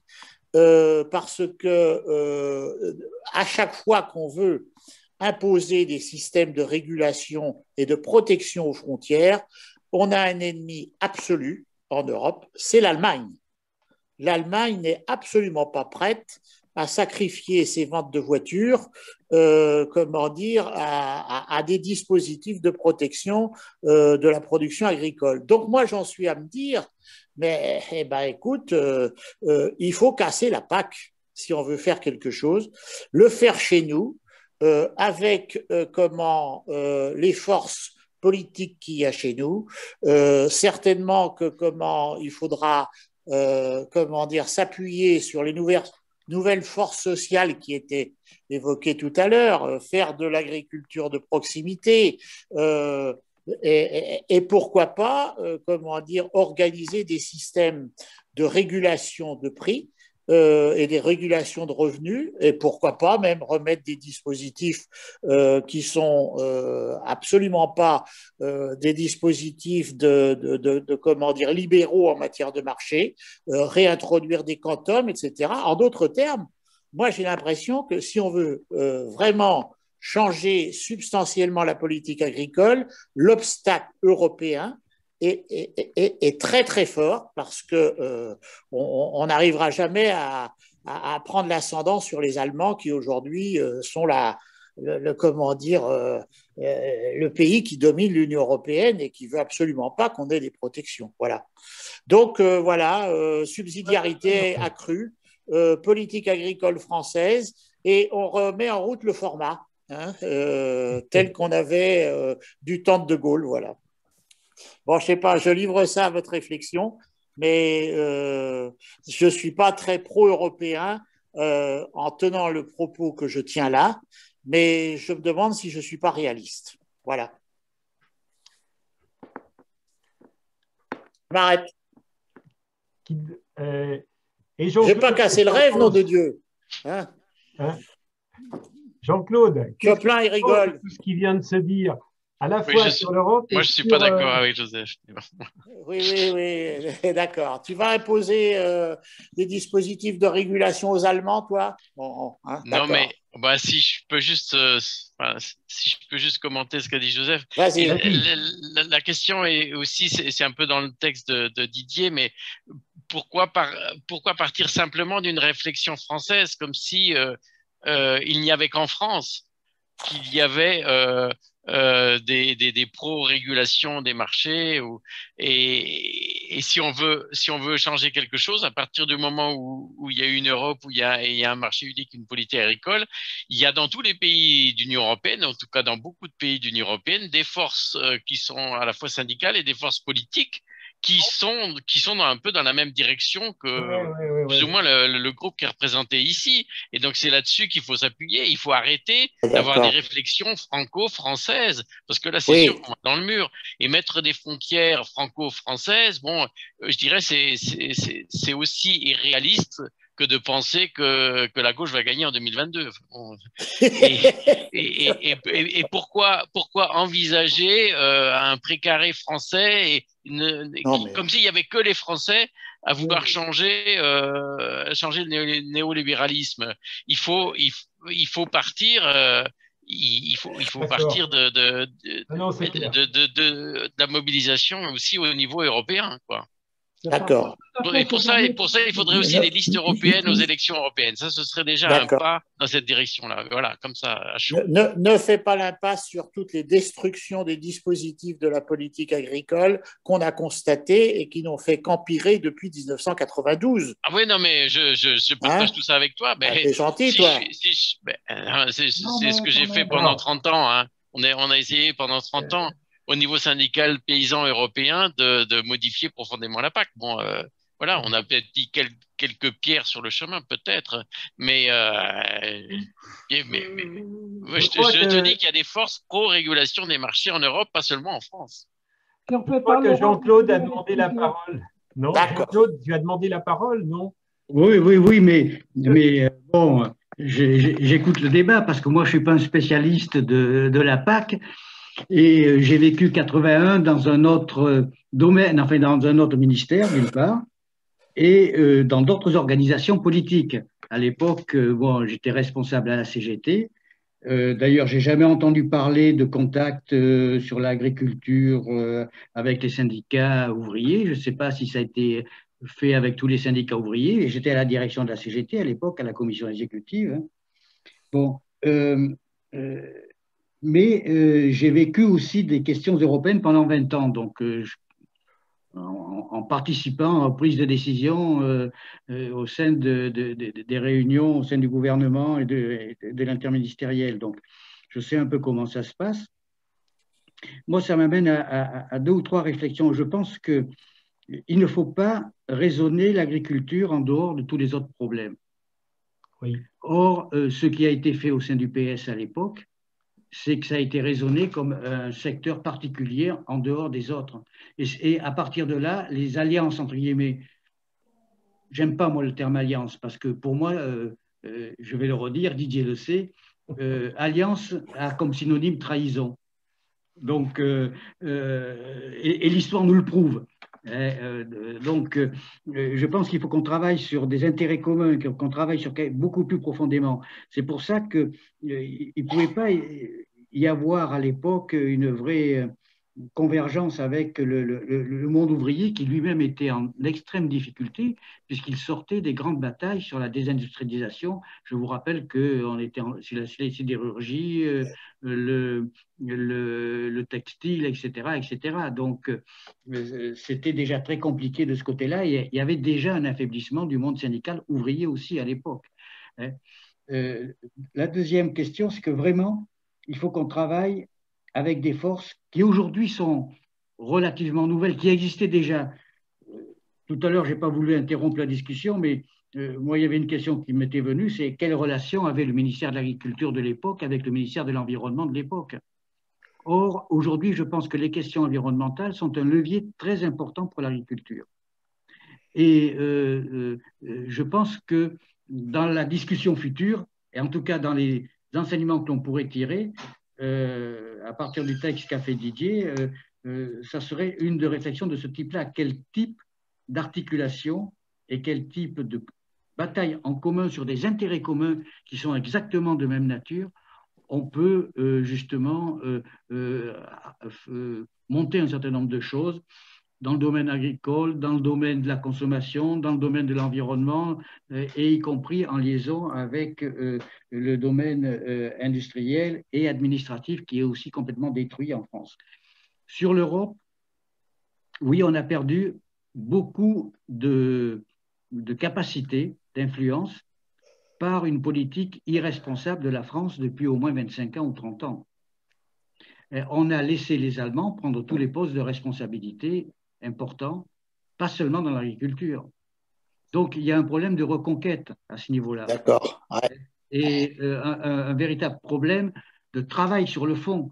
Et je pense qu'une des raisons pour lesquelles ça a échoué aussi, c'est que la politique agricole du Parti socialiste à l'époque dans la Commission n'avait pas été pensée dans le cadre européen, fondamentalement. Après, dans ce que dit Didier, ce que j'ai entendu encore aujourd'hui, etc., ça n'avait pas vraiment été pensé dans le cadre européen. Donc après, c'est très difficile de le réinclure dans le cadre européen. Et aujourd'hui, même dans le cadre européen, c'est beaucoup plus compliqué parce qu'il y a 27 pays, ce n'est pas seulement 9. Et avec des différences de développement, y compris sur le plan de l'agriculture, extrêmement importants entre l'Europe de l'Ouest et l'Europe de l'Est. Elle était beaucoup plus homogène en 81, l'Europe. Donc, ça aurait dû être beaucoup plus facile d'une certaine façon. Donc, j'ai bien conscience qu'il y a des difficultés supplémentaires qui nous sont proposées, mais je ne sais pas si on a une alternative réelle.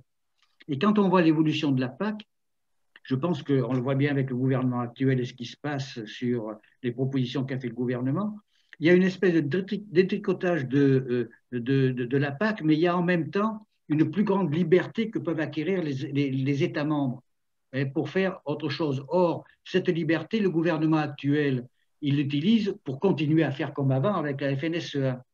Bon, ça serait peut-être, si jamais Didier et ses amis arrivent au gouvernement en 2022, mais tu seras avec nous, hein. Tu seras avec nous, hein.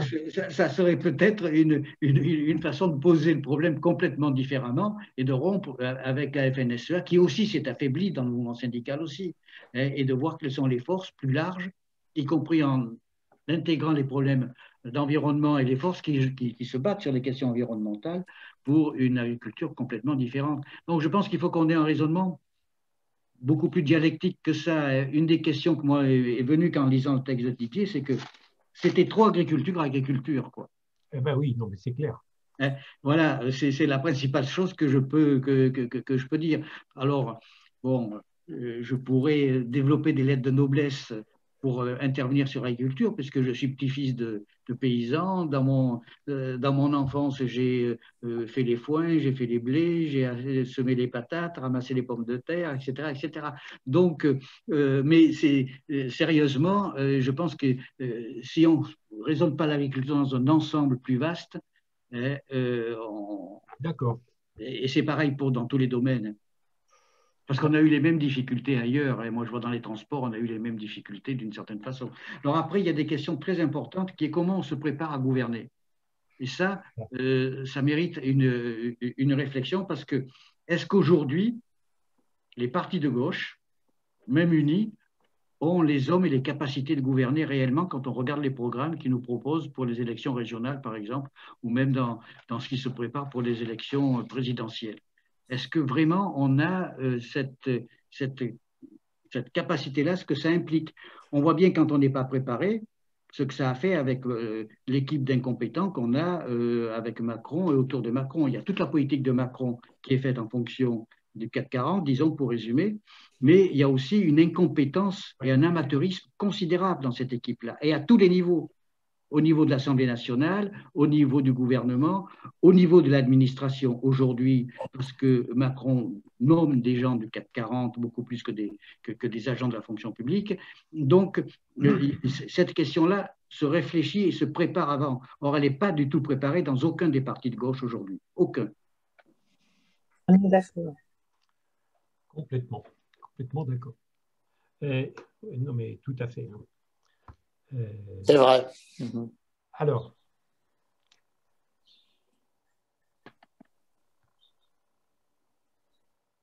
je pense que les questions que tu as posées sont vraiment fondamentales, Jean-Claude. Hein,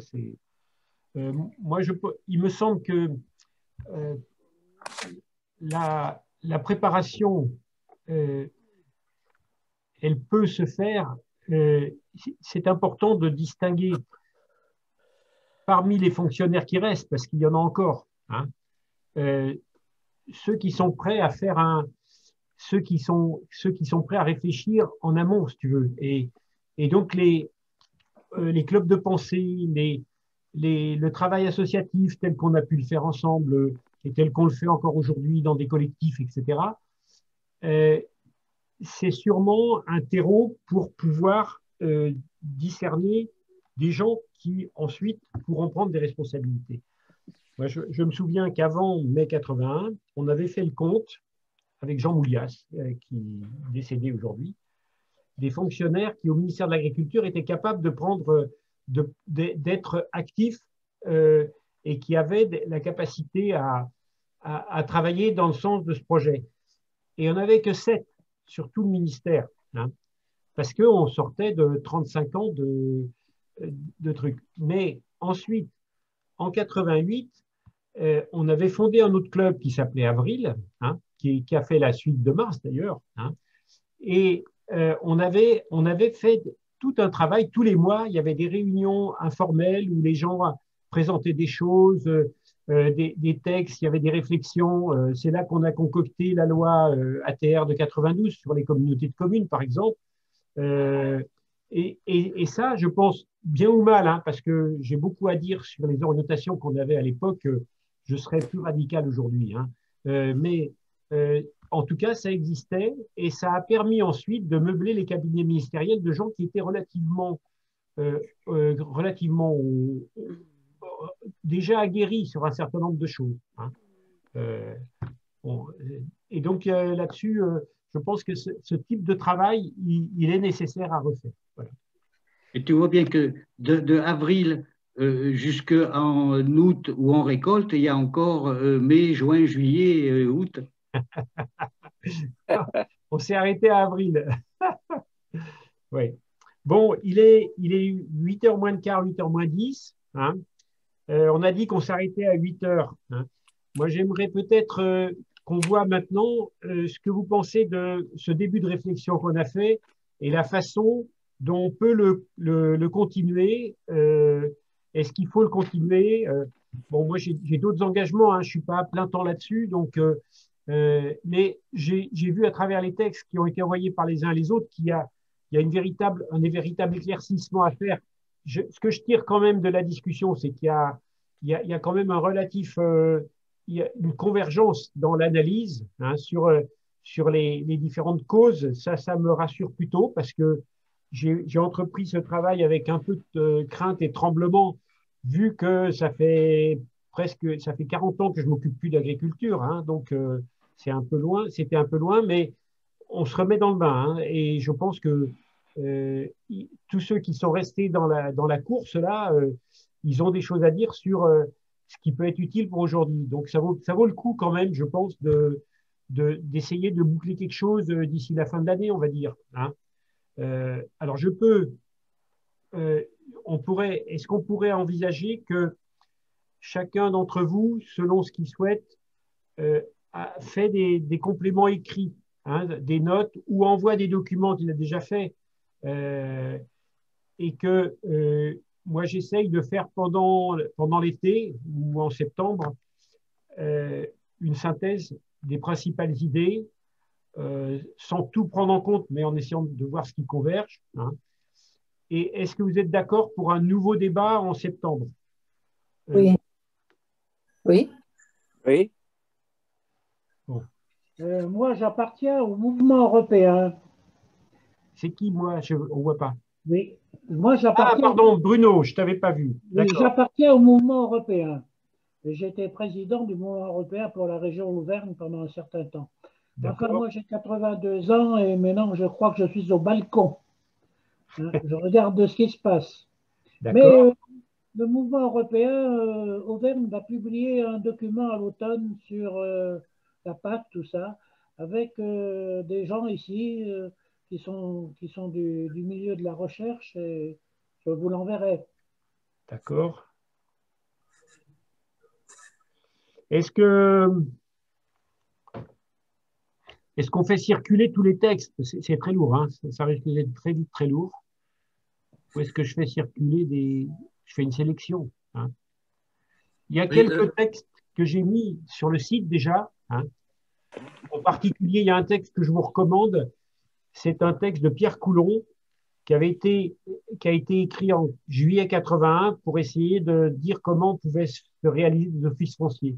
C'était remarquable, mais c'est passé largement au-dessus de la tête des gens qui étaient plutôt dans la recherche que les choses se passent sans heurts, comme disait Françoise tout à l'heure, hein. Et donc, ce texte avait été oublié. Donc, je l'ai remis sur le site. Mais il y en a d'autres peut-être que je peux faire circuler. Me permettre de faire une sélection, on va dire. Oui, mais peut-être faire circuler plutôt le lien à ce moment-là, c'est plus facile. Oui, oui. S'ils sont sur le site, si on a le lien, on peut y aller facilement. D'accord. Oui, oui, oui. Didier, peut-être pour faciliter un peu les contributions des uns et des autres, parce qu'on est tous très occupés, je pense, ce serait peut-être bien que tu nous fasses un petit canevas, comme ça on pourrait venir compléter les choses, plutôt que si chacun vient un peu avec quelque chose en vrac, tu auras un mal fou à faire une synthèse, quoi, hein. Alors que si tu as un canevas, on peut soit réagir pour ou contre, ou bien on peut le compléter, mais c'est plus facile, quoi, hein. Oui. Ben, si vous voulez, il y a le canevas, c'est un peu ce que j'ai dit tout à l'heure, c'est-à-dire, il me semble, hein, si c'est ça, c'est quels sont les compléments que chacun peut amener à la lumière de son histoire pour ceux qui l'ont vécu ou ceux qui l'ont vécu localement, hein, qui permettraient de compléter le récit des faits, hein. Ça, c'est la première chose. Et la deuxième chose, c'est qu'est-ce que ça nous inspire. Qu'est-ce qu'il faut faire aujourd'hui, alors à la fois sur quelle politique agricole aujourd'hui, le débat a commencé à s'instaurer entre quelques-uns d'entre vous, et puis comment on se prépare à gouverner. Ça, c'est un autre sujet, je pense, hein. C'est un sujet plus vaste, mais qui est très, très important à mon avis. Oui, moi, je voudrais rajouter que ce qui a été souligné par Jean-Claude, que je partage totalement, c'est-à-dire que la jonction avec les syndicats ouvrier, elle est absente. Donc ça, c'est un élément important parce qu'il faut effectivement le cadrer dans une politique plus générale. Et juste sans être long, mais même quand j'étais au MRC, eh bien, il y avait des gens qui étaient responsables de banques nationalisées et ils n'avaient pas de directive. Hein. Donc, je veux dire, c'est important d'avoir la direction quand on est du levier, mais si on ne sait pas où on va, ça n'a aucun intérêt. Hein. Et donc, je trouve que dans notre groupe, il faudrait l'élargir. C'est important parce que, si tu veux, par exemple, moi, je constate que les thèmes que tu as évoqués, par exemple, la question des résolutions nettes de stabilisation du climat, la stabilisation du climat, elle est quasiment, alors que c'est au centre officiellement de la politique de l'Union européenne, elle est quasiment absente de nos discussions ici. Et donc, c'est vrai qu'on sera encore, on va courir après la bagarre, hein, après la bataille, alors qu'il faut bien analyser, savoir ce qu'on veut et ce qu'on ne veut pas. Mais ça, si on ne l'analyse pas, on n'aura pas de réponse, quoi, hein. Et donc, c'est central aujourd'hui. De même que les questions énergétiques. Et je voulais juste souligner que je suis d'accord avec l'idée que Macron nomme des gens du CAC 40 et pire que ça, il nomme des gens totalement incompétents au plan. Et donc, j'avais évoqué dans mon courrier aussi la question du plan, qui travaille sur ces questions-là, voilà, parce qu'il faut quand même l'articuler avec le reste et voir dans quelle mesure c'est réaliste, difficile ou pas faisable du tout, quoi. Hein, bon, oui. Voilà. Et ça, c'est pas avec Macron, je ne sais pas si vous avez suivi avec Bayrou, les réflexions qu'il a eues, le pauvre, sur les questions énergétiques, hein, c'est absolument dramatique. Je vous recommande de lire sa recommandation, son texte. Non, mais les sujets de désespoir, il y en a pas mal. Hein. Oui, non, mais c'est important. Et là, c'en est un gros quand même, je suis d'accord. Parce que l'énergie, aujourd'hui, c'est un truc central et oui. Partout, on tord le débat, hein, en le trompant. Et si au niveau le plus élevé, à mon avis, on pourrait espérer d'avoir un débat correct, c'est au niveau du plan, c'est également tordu. Comment veux-tu que les gens s'en sortent? Ils ne peuvent pas comprendre ce qui se passe. Je suis d'accord. Au fond, ce que vous êtes en train de dire, c'est qu'il y a vraiment besoin d'un lieu pour penser la politique de demain dont on a besoin. Oui. Oui, mais il y aurait vraiment besoin d'un lieu, oui, absolument, parce que ça se passe nulle part. Ben, c'est ça qu'il faut mettre en place. Jean-Claude, oui, on est présent dans différents lieux, mais là, sur ce point-là, il y a besoin de jeter les bases de la façon dont tu l'as indiqué, Didier. Oui. Bien sûr. C'est ce qu'on avait fait entre 86 et 88. On pensait qu'on allait revenir au pouvoir. Hein. Le 11, c'était des gens de différentes tendances de gauche. Hein. Ce n'était pas toujours absolument clair, mais grosso modo, il y avait quand même une qualité de réflexion. Et donc, on a essayé de passer en revue un certain nombre de sujets. Comme tu dirais aujourd'hui, on passe la question de la stabilisation du climat une fois, avec un exposé, un débat, le fois d'après, etc. Alors, on peut essayer de faire ça, ouais. On peut essayer de faire ça, mais sans rester sur l'agriculture uniquement à ce moment-là. Ben oui. Ah non, sans rester sur l'agriculture. Mais l'alimentation, ça touche tout le monde. Oui, par exemple. Alors pour tout vous dire, je n'ai pas parlé aujourd'hui du collectif Changer de Cap que je co-anime depuis 2 ans, hein, qui est une émanation au départ à la fois des Gilets jaunes et des marches pour le climat pour essayer de rapprocher les deux points de vue et qui est devenu un lieu ressource pour des correspondants locaux de différents collectifs locaux de différentes natures. Bon. Et donc, on a prévu de travailler sur le droit à l'alimentation et quelle agriculture est nécessaire pour qu'on passe de l'aide alimentaire à de véritables circuits d'alimentation pour tous. Donc, des choses comme ça, on peut les aborder. Je pense que dans ces débats, il faut aussi qu'il y ait des gens de terrain. Il ne faut pas que ça soit uniquement un débat entre gens qui ont un savoir, une expérience parfois très approfondie, mais qui sont… c'est important d'avoir aussi des praticiens. Hein, donc, oui, ça serait bien ça. Oui, Alors, ou surtout des allers-retours. Je suis tout à fait d'accord avec toi, Didier. Je n'ai pas encore pris la parole.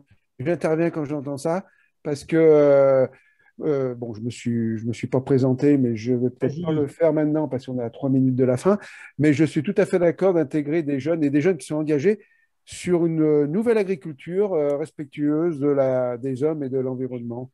Hein. Et il y en a, j'en ai autour de moi sans problème. Hein. Voilà. Tu es dans quelle région? Les Monts du Lyonnais. Ah oui, d'accord. Voilà. La production laitière. Oui. Maraîchage. Alors, je vous informe là qu'il y a un livre qui est sorti. Si vous avez du calme pour le lire, c'est Refonder l'agriculture à l'heure de l'Anthropocène. Ah. Alors, attention, il ne faut pas être fatigué pour le lire. Hein. Et c'est un chercheur de Clermont qui sort ça. Alors, on en parle beaucoup ici. Alors, il y a des gens qui disent que c'est un type qui est fou, et d'autres qui disent il a parfaitement raison, c'est ce qui va se passer. Refonder l'agriculture à l'heure de l'Anthropocène. C'est Christophe Bonneuil? Comment? C'est Christophe Bonneuil, non? Non, de Bertrand Valorgue. Ah oui. Parce que Christophe Bonneuil, il raconte des bêtises, hein, je vous signale. Non. Si on veut avoir un débat là-dessus, ce serait bien. Parce que c'est très tordu idéologiquement. Tu l'as lu? Je ne parle pas de ce bouquin-là, je parle de quelqu'un qui a évoqué Bonneuil. Hein. Oui. Bon, non, mais attends, n'embarquons pas là-dessus, il est 8h moins 1. Non, mais c'est important. Écoutez, parce que les gens croient à ce qu'ils avant racontent, qu'on quoi. se quitte, il y a des gens qui, je ne sais pas si tout le monde s'est mis sur la liste d'inscription, mais par définition, nous ne pourrons envoyer le compte-rendu et les informations qu'à ceux dont nous avons la trace. Donc, je vous incite fortement à vous réinscrire ou à vous inscrire. Françoise, je ne sais pas si Françoise est toujours là. Françoise Bourquelot a un certain nombre de liens, mais je pense qu'on risque d'en perdre. Ah tiens, Éric Verdès qui veut être admis, ben dis donc. Donc, Françoise est toujours là, mais elle ne sait pas trouver la liste. Hein, donc, ah ouais. Oui. Bon. J'ai un peu de mal avec ces. En particulier, Patrice, qui vient de parler, tu t'es inscrit ou pas? Allez, moi je vous quitte. Je rallume mon micro. Oui, je me suis inscrit d'accord. Un petit peu avant. Voilà. Bon. Et Pémal, je ne sais pas qui tu es. Mets ton micro. Il a dû s'inscrire. Il est inscrit. Oui, je pense, oui. D'accord. Oui, merci. Je me suis inscrit juste un petit peu avant également. Bon, ben, très bien. Bon, ben, écoutez, j'espère qu'il n'y aura pas trop de pertes en ligne. Hein. Il est 8h, donc on va s'arrêter. Hein. Merci beaucoup. C'était un super débat. Moi, j'étais très content de retrouver certains, d'entendre les uns et les autres. Et donc, on va essayer en septembre de vous prévenir à l'avance pour une nouvelle séance à distance. Hein. Voilà. Donc, si j'ai bien compris, en 2027, les minotiers prennent le pouvoir, c'est ça? Absolument. D'ailleurs, il y a mon fils Sébastien qui vient d'apparaître là et c'est lui qui va être le Premier ministre. Hein. Je peux juste faire un petit aparté. Je voudrais juste dire, vous avez sans doute une expérience qui est intéressante dans les difficultés que vous avez rencontrées dans votre expérience du pouvoir. Et peut-être que là où vous serez le plus efficace, c'est de transmettre cette expérience dans des lieux où aujourd'hui peut se vivre la construction d'idées nouvelles, que ce soit des associations, des syndicats. Mais l'idée, peut-être de transmettre au lieu où se créent aujourd'hui peut-être les politiques de demain, cette expérience et vos déceptions et l'analyse que vous en tirez, c'est sans doute là que vous pourrez porter peut-être le plus de fruits. Super. Bonne idée. Ben voilà, un beau mot de conclusion. Bon mot de conclusion. Et n'oublions pas de l'espoir quand même. Hein. Voilà. Absolument. Merci à j'ai tous. toujours appris que, écoutez, on commence à avoir de l'âge. On a eu quand même pas mal de périodes où tout était bouché, où c'était complètement une histoire. Hein. En 69, quand il y avait 6% pour la gauche et un PS disqualifié, moi je me souviens qu'on faisait grise mine. Hein, et puis Ensuite, quand on a perdu le pouvoir en 86, c'était pas brillant non plus. Voilà, moi, on a vécu quand même, et même en 81, moi, on a parlé du projet socialiste. Moi, j'étais sûr qu'on n'arriverait jamais au pouvoir. On faisait ça pour l'honneur. Hein. On ne pensait pas qu'on allait avoir à le réaliser, ce truc-là. Hein. Donc, il ne faut pas désespérer. Demain, il y aura peut-être des changements, même très rapides. Tout peut arriver. Donc, préparons-nous à l'imprévu. Voilà. Et moi, j'ai bénéficié de la retraite à 60 ans. Il ne faut pas l'oublier. Eh bien, moi aussi. D'accord, d'accord. Bon. Eh ben, bon été à tous. Hein, et ouais, merci bon été Didier. Et puis, à très bientôt alors. Hein. C'est bien, c'est bien. C'est vrai que le pouvoir, c'est aléatoire, ça peut arriver, bien sûr. Ça peut arriver. Et il faut s'y préparer. Il faut s'y préparer, c'est vrai. Absolument. Bon, à bientôt. Salut. Bonsoir. Oh, ok, merci. Salut à tous. Salut. Bonsoir.